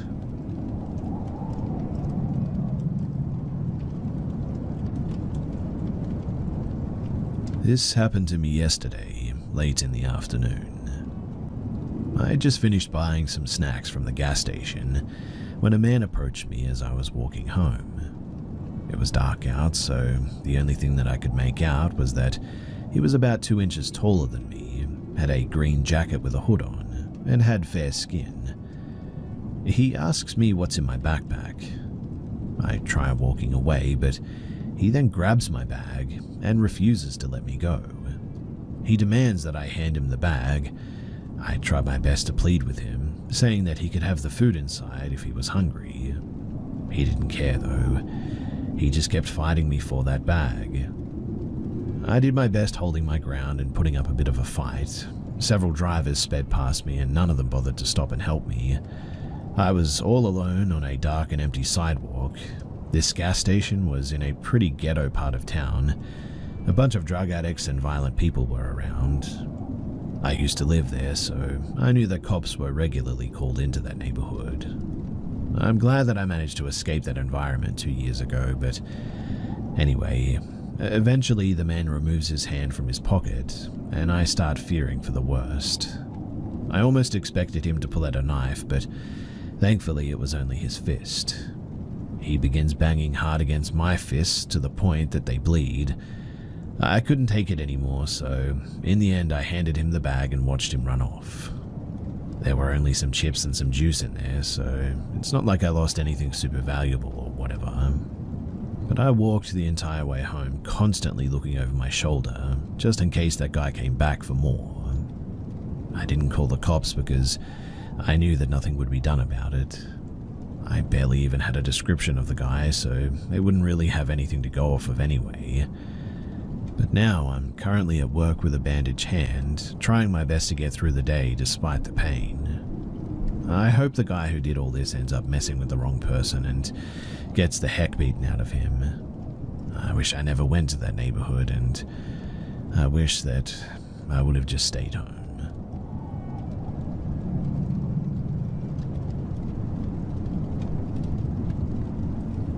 So I was 19 and had been with my current fiance, and at the time boyfriend, for about a year. We both work at the same chemical manufacturing company. I was the night shift lead on my team, and we had hired this guy. His name was Gabe. Gabe was somewhere around his late 50s, maybe early 60s. I had to interact with him as the shift lead and trainer pretty much no matter what. And at night there was pretty much no one else besides my fiance's team on the other side of the building, and my team present after 2 p.m. Which means that I was entirely in charge of my team and everything that had to get done. Anyway, Gabe started talking to me about his type and preferences in women. I didn't really see how this was relevant to me and made it clear that I didn't really care what his preferences were and accept that everyone had their own. I didn't want to make a big deal out of a seemingly small topic at the time, but he proceeded to share his ideologies with me as well. I remained aloof about the whole subject, but it was something along the lines of, it's fine if women work temporarily, but eventually the goal is to settle down and have children. After all, it works better to have someone working to pay the bills and somebody else to manage with all the household work. I am quite aware that this is a life that people are comfortable with, and I respect it, as I also respect other religions, even if I don't follow them. I don't personally agree that the household requires someone to stay home to manage it all the time, nor do I think if someone does that it has to be a woman. But as far as these conversations went, I didn't see any connection between them and me, and mostly just let him prattle what he wanted to get it off his chest, as it really wasn't any of my business. I am not a traditional woman, and I figured if anything I was the opposite of his description anyways. He and I did get into a heated argument once about America's economy and how it's better here because everyone can be rich, which I tried to explain how it was impossible for everyone to be rich in an economy. Well, the story moves on, and my fiancé was let go for health reasons and had to go on an unemployment benefit. We only shared one vehicle, and I only had my driver's permit at the time, so I wasn't comfortable driving alone back home at like 1 a.m. I gave my boss 3 weeks' notice, just to ensure that I could train everyone up to speed, so they weren't screwed over in my absence. A notion my boss very much appreciated, by the way. I told the team, and that's when Gabe started behaving in a really disagreeable manner. In week 1, I had a hickey on my neck. My boss knew and never made any complaint or fight against it. This wasn't overly common or anything, it just sometimes happened. But considering that we didn't deal with customers, he certainly didn't care. But Gabe did, evidently. While I was working, he tapped my shoulder, and I assumed he had some kind of a question for me, so I paused to listen, only for him to be addressing my hickey. "Don't you think that's a little bit unprofessional?" To which I replied that we didn't need to put on a show for anyone, and it doesn't hinder my ability to work in any fashion. Well, what if it bothers people, or our boss, that you're parading your personal life like that? I said that if my boss told me that it was unacceptable, I would take the extra effort to ensure that it didn't happen again. But considering how nobody had said anything to me before, I assumed that they just didn't care, so neither will I. "So you don't care if you hurt someone's feelings?" "No, I don't really, because their feelings about my life are not my concern. Anything they think about is only their own assumptions of what happens anyway, making it their own imagination." Now, yes, I also thought that last response was a weird one. There's no reason my hickey would hurt someone's feelings at work. Questioning my professionalism is a separate issue entirely, but it didn't matter as Gabe walked away. Then, while we were all at lunch, Gabe was sitting across from me at the table, and I was talking with the person next in line to be in the lead when I noticed Gabe was holding his phone up at a weird angle. I didn't want to make any accusations when I couldn't be 100% certain, but my instincts told me that he took a picture of me at work. On my last week, I had been officially fed up with Gabe, and I had trained the girl after me to do everything that I knew as lead, and told her that she will be calling all of the shots my last week, and I will simply be here for support if she needs it. I also informed her privately that I will especially not be conducting any verbal interaction with Gabe, as I no longer needed to and would appreciate if she took charge, on which she agreed. Unfortunately, Gabe took a stand on this, ultimately forcing conversation with me in this last week. I just don't think I can take orders from a woman. She can't be my boss. I told him that I had been his boss previously and that the boss above my boss was also a woman. He simply refused to accept it. I then told him that it didn't matter how he felt because I was leaving and she would be in charge, so he could accept that or quit. It didn't matter to me. I told him then that I would no longer answer his questions and he would have to go to her from now on. Fate had it out for me though, because on my last day, she had an emergency and needed to leave early, and with us already down another person, it was just me and Gabe that night, much to my displeasure. Again, left with having to direct him around, which he clearly had no issue when it was me. As we were leaving, he stops me on my way out and asks a question that glued all of the pieces together. I know your boyfriend is unemployed now, so how would you feel if somebody asked you if you left your boyfriend for someone who could provide for you with a house, a car, and everything you needed? This made me lose it momentarily for two reasons. I love my fiancée very much, and now currently we're going on 6 years together. And secondly, I've always worked hard for everything that I have with my own two hands, and take major offense to being treated like some desperate damsel in distress who would be with someone over the concept of money. I'm not shallow, nor am I materialistic like that. So I answered pretty honestly, and I told him that I'd be extremely offended because that's not the kind of person I am, and to assume so would indicate such a lack of knowledge about me and insult my character. And then I left, ready to never see him again or talk to him again. It was clear in the end that, from the beginning, he was approaching me with romantic intentions, and gross as it all was, the age gap disgusted me as well. I mean, I was 40 years younger than this man. I still had contact with the girl who took my place, and she told me after that I had left that he was telling people that me and him were in love and I was going to leave my now fiancé for him, and he was showing people the picture that he took of me. Which, yeah, that confirmed everything. 3 months later though, he texted me with a hey because as his boss I gave my number to employees to let me know if they couldn't come in. I told him to never contact me again and that I only spoke to him because I was the lead and needed to be in contact with others, and there was no reason to speak to each other anymore.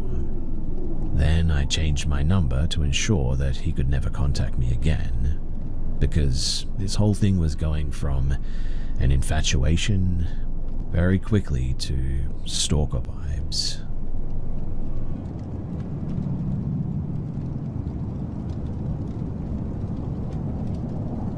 This was back in 2001. I was a single mum, 34 years old at the time, and my son was 10. I took my son to his elementary school on my way to work, and my schedule allowed for it, and it was a nice start to our days out together.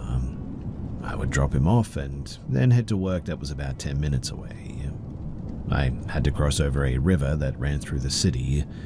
I've always hated stopping on bridges at traffic lights, and this light seems extra long. But glancing around as I waited, I was watching people in their cars, the river, and that traffic light that seemed to be stuck on red. Looking in my rearview mirror, I noticed a little white-haired old lady driving a little car. She was watching me in my rearview mirror as well, and I was curious, so I kept looking at her, and she threw her head back and laughed or cackled a bit. Then she looked hard at me in the mirror, made a slashing across her neck sign, and then made a cradle of her arms, rocking it back and forth, and then she pointed at me. The longer I watched her, the more disturbed I was too. She just kept doing this over and over again and laughing. If you're a parent, then you know this is not something that you prank other cars about. It felt evil, but no paranormal stuff here, so that's just my take on it. And well, it had me pretty rattled. and once that light turned green, I flew up the street to go to work. And of course, I got more anxious the longer that I was driving. By the time that I got to work, I was in a full panic and went to my office and called the school. My son was in a special class alongside of his regular assigned class, and if he got too restless, he could go to his special class as an accommodation. So I was able to speak directly to his teacher immediately, and I told her what happened, and she said, "Boy, that sounds crazy," but assured me that my son was okay. I've often thought back to that event, and I don't know if it was a harbinger of doom or just an encounter with a really disturbed, crazy person. But unfortunately, my son died suddenly, just weeks before his 19th birthday.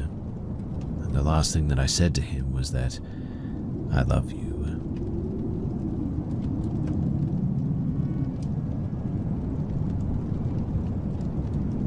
So this story is a story that has happened throughout many years of my life, and I fear that it's coming back. As a short context, I live in my grandparents' house, and I've been living here since I was born. My parents also lived here too. It's a big and old house with 2 floors, and since it all happened in a span of years, I'll tell each important thing and jump in time, always when needed. The worst things, though, are in the end, so you'll have to bear with me. So I'm in my early 20s now, but this started when I was a kid. There were no cell phones or not a lot of tech for leisure, so I had to find stuff to play with and spent my days either playing with toys or just walking around the house. And one day, I was looking for my parents, and since their room was upstairs, I made my way there and started knocking on the door and calling for them. There was no answer, and they weren't there. Eventually, I gave up and turned around to go downstairs, and I saw behind me the back leg of someone exiting the room that I was in, like they just walked off. No face, no noise, just a back leg, and it seemed like a woman's leg. I thought that it could have been my mother. Surely it was not my grandmother, since she had a bad back and would never go up there. But I ran to see who it was, and to my surprise, there was no one there. Now, in the following years, my parents got a divorce, my mother started working in another city, my grandfather died, and I was living in the same house, still only with my grandmother and her brother, an old man that was recovering from a broken femur. He was a very sweet old man, and there was a joke around our family members that he would speak alone, and he did. Always at night, you would walk in front of his room and you would hear him mumbling something in the dark. I never thought anything about it because, he was just a bit of an old dude and, yeah, maybe he was starting to go crazy or whatever, but one day in the morning I was walking around my house and I passed in front of the corridor and I glanced him at the end of said corridor, and behind him there was a towering man. It was a tall shadow, seemed very muscular, and had no apparent features. I was walking fast, so I had to go back and check again, and when I did, there was nothing there. And after this, in a very short time, his mental and physical condition really worsened. Sometime after, I was at my dad's house, and for the first time I opened up to him about these 2 things. My dad was very surprised and said that our family, on my father's side, saw these things too. But him saying that made me remember of a few moments as a kid too. I remember one instance where my dad was confronting my grandmother if she was playing games on him and also my mother, and I remember him asking if she was knocking on the door, screaming and running away and stalking them. My grandmother always denied this, but I doubt she was doing anything. Why would she? And how would she, since she would never go upstairs like I mentioned? My dad told me, though, that he felt something weird in that house, and that's one of the reasons why he couldn't stand to be there any longer, and one of the reasons why it led to divorce. He claimed that there was a woman here, a pale one, and sometime after this was when I met her. It was at night. At the time, my room had a different configuration, and my bed was facing the window, so I could open my eyes and see it in front of me. I'm not very proud of this, but I slept with a lamp on during most of my childhood, and maybe even as a preteen. And one day, as I was asleep, I suddenly woke up, or something woke me up. And suddenly I just had this feeling of somebody looking at me. For some reason I wasn't afraid though, I just was confused, I guess. I cracked my eyes open, and in front of me there was this window, no curtains at the time, which was not a problem since my window goes inside the house, and also it's an old wooden one. The only glass on it was the small part on top of it. And in that small glass part, there was a woman looking at me deep in the eyes. She was staring and just sort of staring with a blank expression, I guess. She was also as pale as milk and had black hair, and I could only see that much though. I stared back in confusion and felt nothing. I looked to the side, put my blankets up to my head, and eventually I must have fallen asleep. But in the morning, I just could not stop thinking about it. After this too, I started having terrible nightmares every day. They were not scary in nature, I guess, but I would always wake up screaming at night.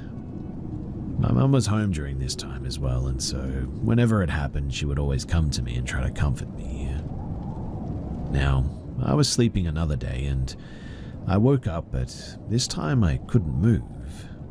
And I know that this is going to sound a bit strange, but I felt like a spectator in my own skin. I got up and folded my blanket perfectly, and if you had known me, then that was very strange because I hated doing that. I exited my room and stood there in front of my grandmother's room holding my folded blanket.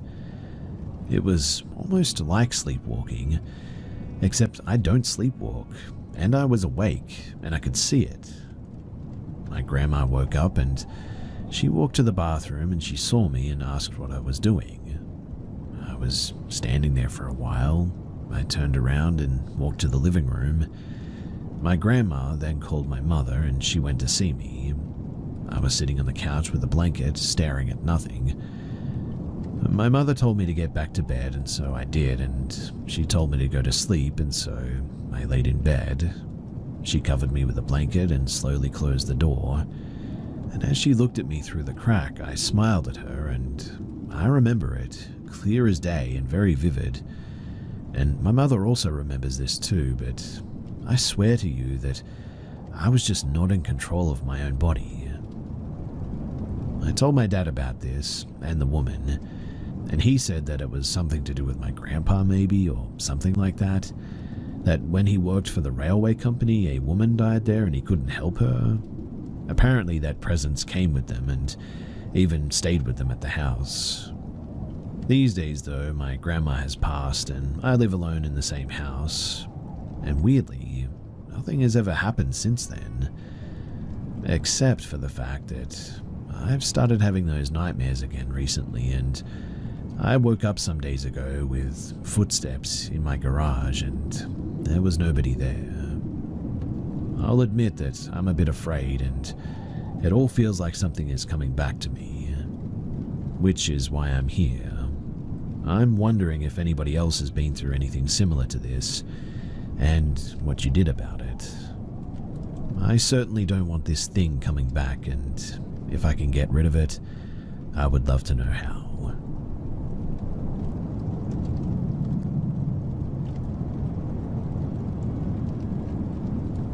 So, I've come here as a non-believer to ask believers what they think about an experience that I had.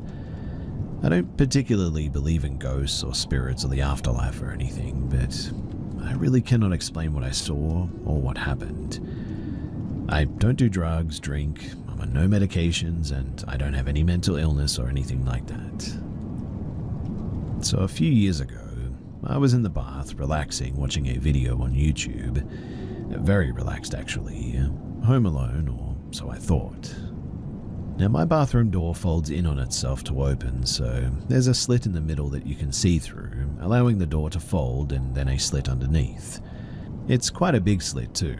It'd go up past your ankle by about 2 inches, I'd say.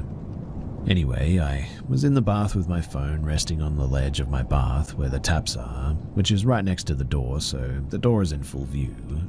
And on my unborn son's life, just as clear as me and you would see each other, if we stood in front of each other that is, I saw a pair of bare feet and the hem of a black swishy dress walk casually past the door. I could only catch this figure from the slit under the door, and before I registered what I'd actually seen, it had walked past, so I didn't get a chance to look up the middle to see the rest of the figure. I remember though it looking a lot like the feet of a woman. Unpainted toes, pale white in colour, but not ghostly white, not dead looking, just pale. At first, I wasn't freaked out at all. I don't believe in these things after all, so I thought perhaps my sister had come home early and I just hadn't heard her come in. The direction this thing was walking can only lead to my bedroom though, so I called out and jokingly said, "Elizabeth, get out of my room." There was no response and I thought nothing of it.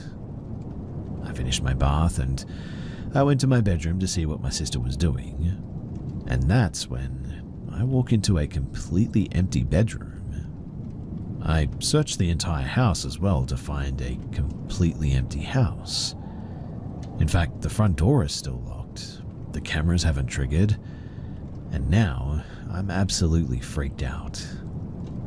I call my sister and she tells me that she's not home, hasn't returned home, and wouldn't be home for a few more hours as she was still in town with my parents.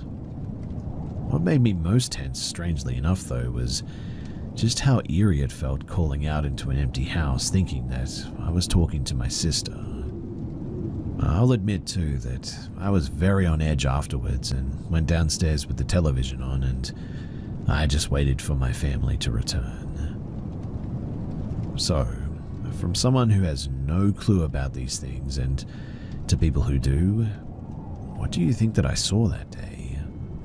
This is the only incident like this I've ever had in my entire life, and it is genuinely making me question everything.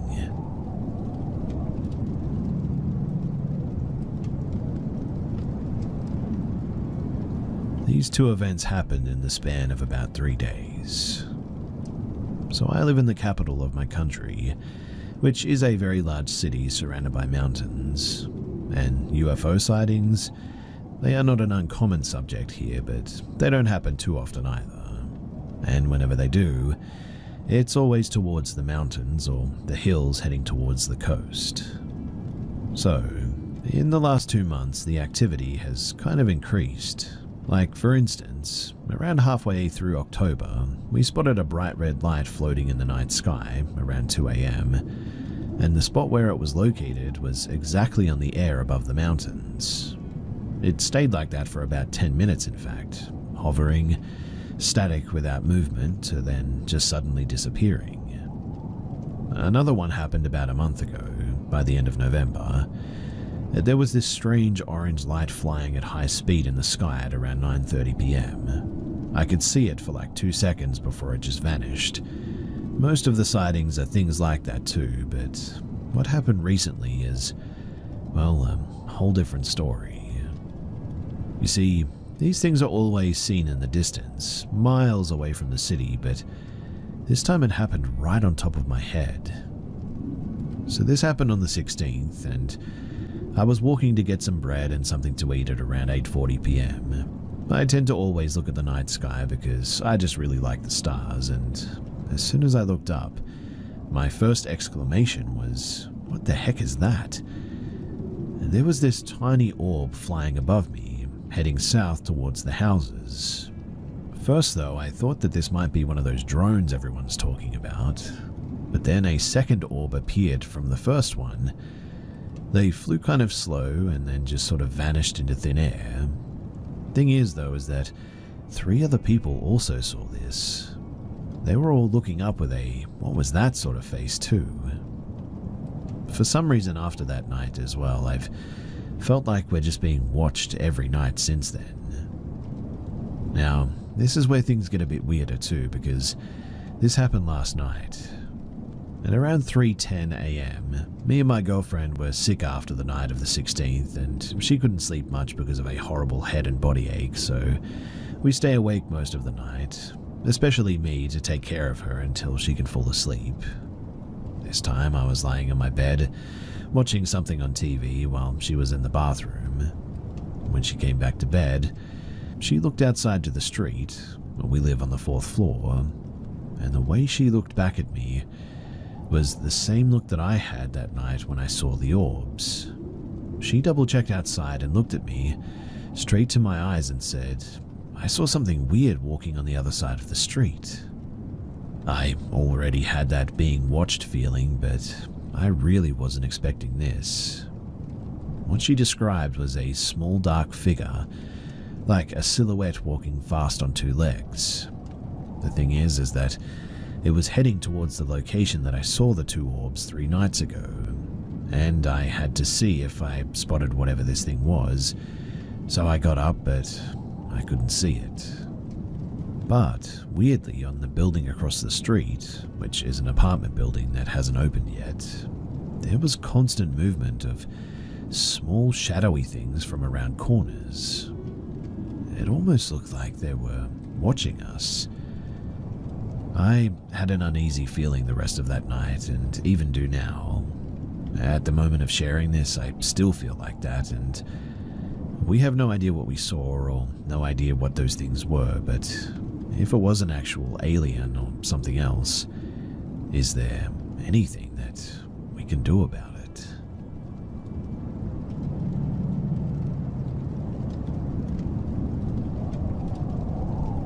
So, it was in the 6th grade, and it was scouting season, where a school district will go to another school to play some activities, and we all would sleep there, and it was all girls. Nighttime came, like maybe 8:30 p.m, I think, and me and some girls were outside the quarter, or the classroom, because it was hot inside and the electricity was cut off. I don't know why, but that's just how it was. Anyway, me and some other Girl Scouts went out to talk to the other Girl Scouts that were going to sleep in a tent. I think there were 3 tents, and tent 1 had 2 Girl Scouts, tent 2 had 1 Girl Scout and a teacher, aka a person who was watching and supervising the Girl Scouts, and tent 3 originally had 5, but 2 of them wanted to sleep in our quarter, or classroom instead. 10 p.m. arrives, and our supervisors told us that we had to get inside to sleep because we need to wake up early in the morning, but we all couldn't sleep because it was just so hot and we're all laughing, trying our best not to be loud, and one of the supervisors entered and scolded us a bit because we weren't sleeping on schedule. And before I knew it, we were all falling asleep. I woke up though to some sort of a noise, and at first I thought it was time to get up, but when I woke up it was clearly still very dark, and the noise was just the Girl Scout next to me, and she was laughing at another Girl Scout because she was sleep talking or whatever, and I couldn't sleep, but I laughed as well, and then there were 3 awake, not including the one who was sleep talking. So it was me, the one next to me, and the one next to the girl who was sleep talking. She eventually stopped sleep talking though, and me and the girl talked for maybe 5 minutes, and then there was this scream. It was a mama scream. The one who seemed to scream it was Cass. We were all super scared, and then our supervisor entered and said, "Don't be scared, Cass was just frightened by something." After that, me and the others couldn't sleep, but the 3 people next to me slept like babies, and anyway, a few months later, there was another scream, and it was Cass again. This time, though, the girls from Tent 3 came in crying, and one of them said that somebody had come to Cass's tent, knocked on it, but when they looked, there was no one there, and there were no footsteps or shadows or anything. We were all really scared by this, and we couldn't sleep, and around 11:30, we still couldn't sleep. Cass was still in her tent, and honestly too, I'm pretty impressed by that she was still able to be in her tent after that, but a few minutes later, we heard some weird humming noise, like a creepy humming that somebody was making. The girl next to me just held my hand because we were both pretty scared.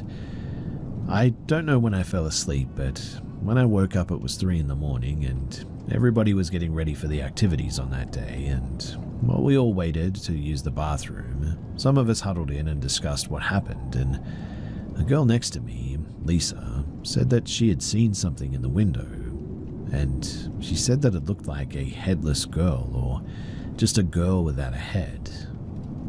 Honestly, I still don't know what the heck was going on in that place, but I was sure glad to be out of there when we left.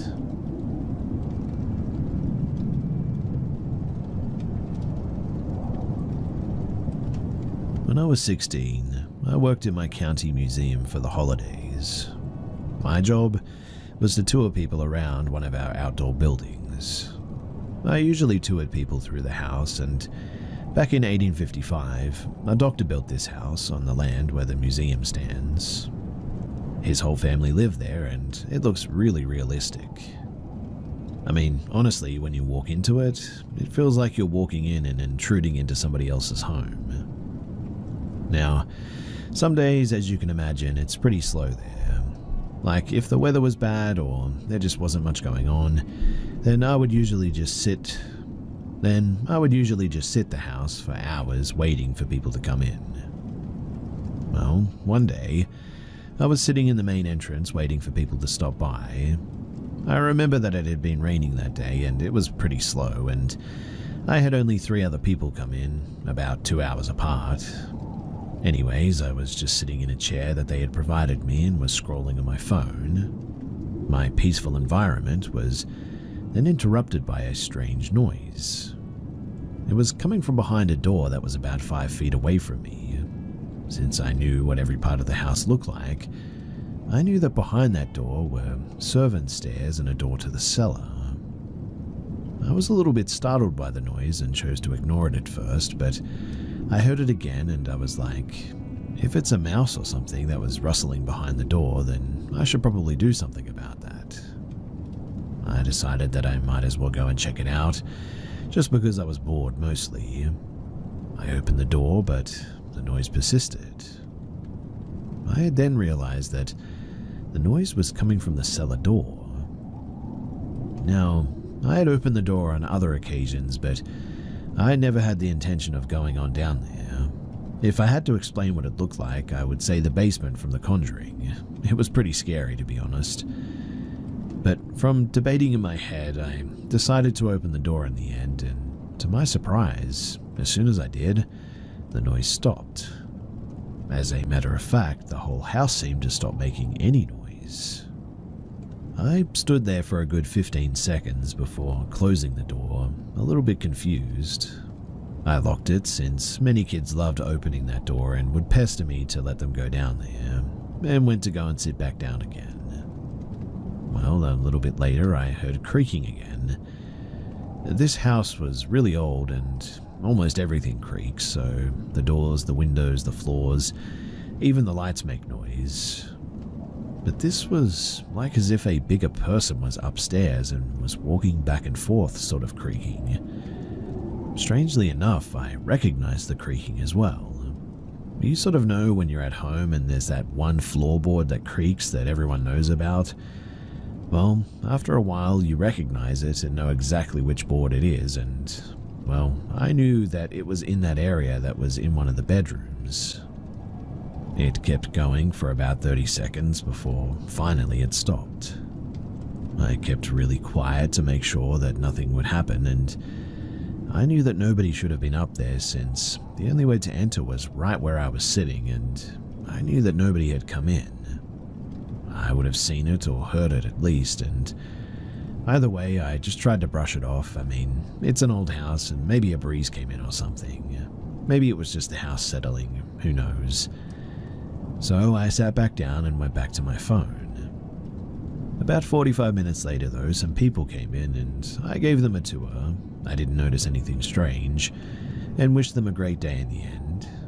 And when I sat back down, I had the sudden urge to sneeze. After sneezing, I swear to you that I heard a loud and clear, "Bless you, mister." It was so clear too that I whipped my head around to see whoever said that. But when I did, there was nobody there. Just like in the movies too, I said hello, but obviously there was no reply. I waited another 30 minutes to see if any stragglers were still in there somewhere hiding, and I looked around everywhere, but I can assure you that there was no one but me in there. Safe to say that I toured other places after that, and I never went back in there.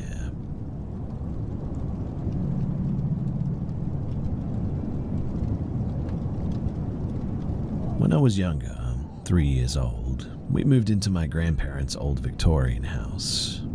They bought a lovely house nearby, and due to my parents having 6 kids and a 4-bed house, their house was sold to my mum and dad as it's a 6-bed house. Growing up, we had countless weird things happen too.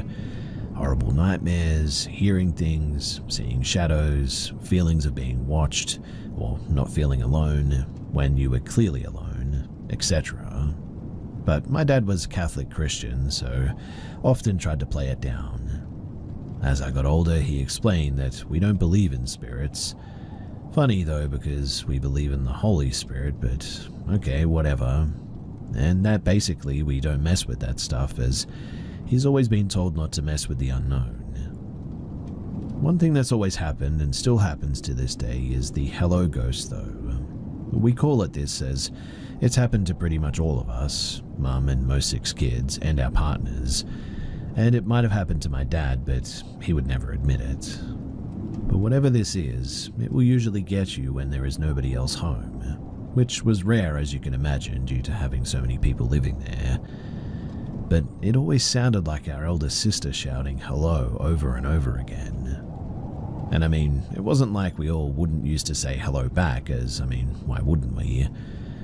Every time somebody came through that front door though, we would shout hello as a means of I'm home kind of thing, so it was very plausible that my sister just came home and was doing the usual hello, but eventually you would get sort of ticked off and just be like, yes, hello, I hear you, because it just wouldn't stop despite you saying hello back. I even remember once after my cousin from Australia came to live with us for a year, he had gone back home and had been gone around a week, and I walked past the room that he was staying in, and I heard him clear as day having a conversation with my brother. Honestly, I didn't even question it too for a moment until it dawned on me that he was in fact on the other side of the world.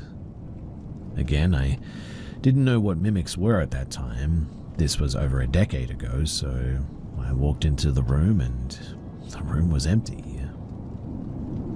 There was also a time my 2 older brothers were home alone and they rang my dad absolutely terrified.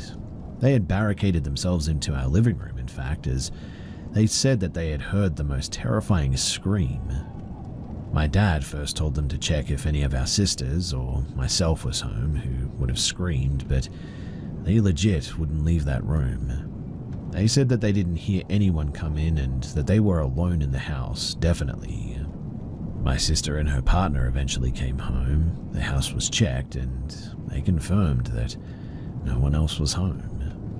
My dad said that it must have been the pipes in the wall, but, like, come on, Dad. Anyway, my partner of 11 years lived at my parents' house for a while with me before we got our own place and was always so skeptical about the hello ghost, always saying that he didn't believe in that stuff. Well, we moved back home for a few months while transitioning from one flat to another. At this point too, a good few siblings had moved out, so being home alone was pretty normal. When we first lived there, we lived in the basement. A Catholic Christian dad shunned us down there the first time we lived there, as he didn't want us sharing a bed and knew that the cellar creeped me the heck out, so he thought by offering us that room that I'd be like, heck no, but nope, I opted to scare the heck out of myself every night, just to sleep next to my boyfriend. Boyfriend slept soundly, by the way, every night, thanks to him not believing in the paranormal. But I digress. The second time we moved in, he allowed us to sleep in my old room on the top floor. Thanks, Dad. I got in from work one night, and my boyfriend looked sort of shaken up, I guess. I was like, hey, what's wrong? And he explained that he was sure that he had heard my sister shouting hello before. I was like, oh, right. Let me guess, you went looking and you didn't find her? His first response was that the hello ghost? I was so relieved that he finally understood and nonetheless terrified because that meant that it was still happening after all these years. But yes, he got pretty ticked off at her shouting hello over and over again, despite him responding, and then panicked as she has epilepsy and thought, what if she's going into a seizure or something? Went to look and he was the only one home. He just said that he went back to gaming in our room because, to heck with that. Over the years, the voice has sounded like my mum, myself, and our other sister, and of course that time it sounded just like my cousin. Usually after a bit of helloing back, or just going back to whatever you were doing, it just stops, but it sort of eerily stops, like it was never there to begin with. So, now I'm left wondering, do we have a mimic at my parents' house? Nothing bad has ever happened to us, up to now, but, should I sage their house or something? I'm sure that my dad will have had it blessed before moving in, but that was 20 plus years ago now. Or should we just leave it alone because it's not really causing any harm, I guess? If you have any advice, then that would be very much appreciated. Also, I did speak to my older sister at some point, a fellow middle child like me, and she has confirmed that she remembers the hello ghost too. So many memories are unlocking right now, all three sisters, and we all had dreams about the same man when my dad showed us a picture of someone who lived in the house years ago, and we realized pretty quickly that it was the same man that we were having dreams about. My elder, or middle sister, also went through hell in that room. She maybe had it worse than all of us, but she would hear something scratching behind her curtains, she would see shadows, etc. And I'm really glad that I got moved into her room, right? She would often sneak to her boyfriend's place for years to stay there, and honestly, I really don't blame her one bit.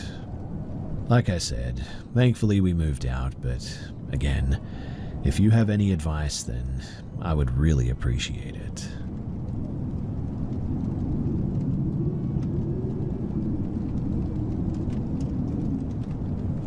When I was 9 or maybe 10 years old, my mother got this beautiful apartment.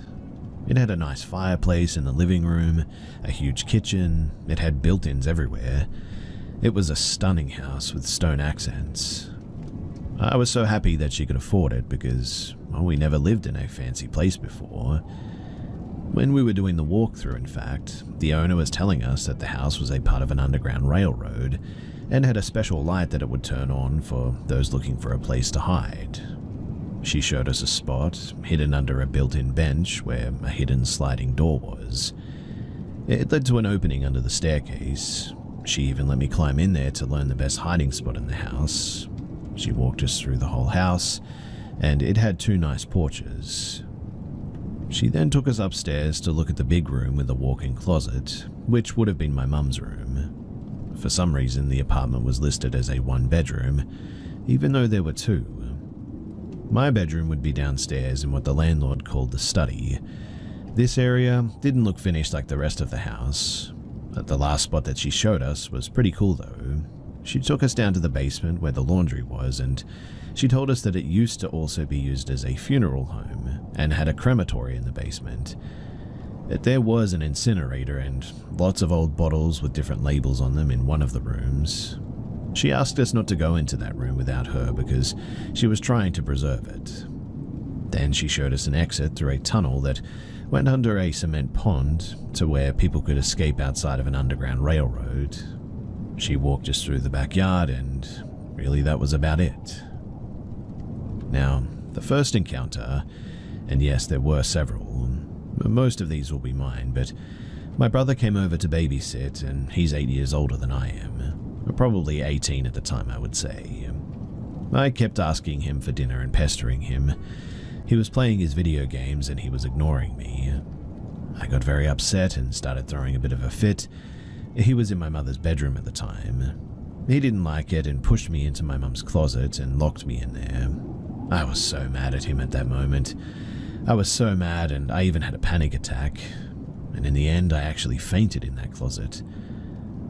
When I did though, I felt somebody catch me and lay my head gently on the floor.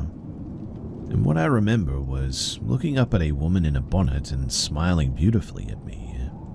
She pet my cheek and said, "Rest now, child," and then I was out. I woke up to my mum yelling at my brother. I was still in the closet, mind you. I sat up and I looked out the window in the closet, and the lady was standing outside, waving, and then literally she just blinked out of existence. When my mother opened the door to let me out and I told her what had happened, the whole thing made her, well, quite curious, I guess you could say. The second encounter, and this one is 100% my mum's fault, she got a Ouija board. She invited her friend over for the night and they stayed up late chatting. Then they decided to use said Ouija board. This is definitely a lesson that I've learned from my mother, but do not use Ouija boards, ever. In any case, they asked the board a few questions and finally they decided to ask if there were any spirits in the house, to which it spelled out evil. And then the windows literally all crashed shut. My mum attempted to burn that Ouija board, but something apparently started laughing at her and she then threw it away without closing out the session. The third encounter, we had only been in this place a few months at this point, and this one is what made me know that there was more out there than we can actually comprehend. This encounter definitely still bothers me too. In fact, this is the encounter that established my relationship with God and knowing that He is powerful. Honestly, I've never had anything else happen like this, and I never wanted to either. So, I woke up to a shadow figure standing on the other side of the room. I was terrified and I couldn't move. He moved quickly over me though, and he had a very cold presence. He then whispered, "You're mine," into my ear.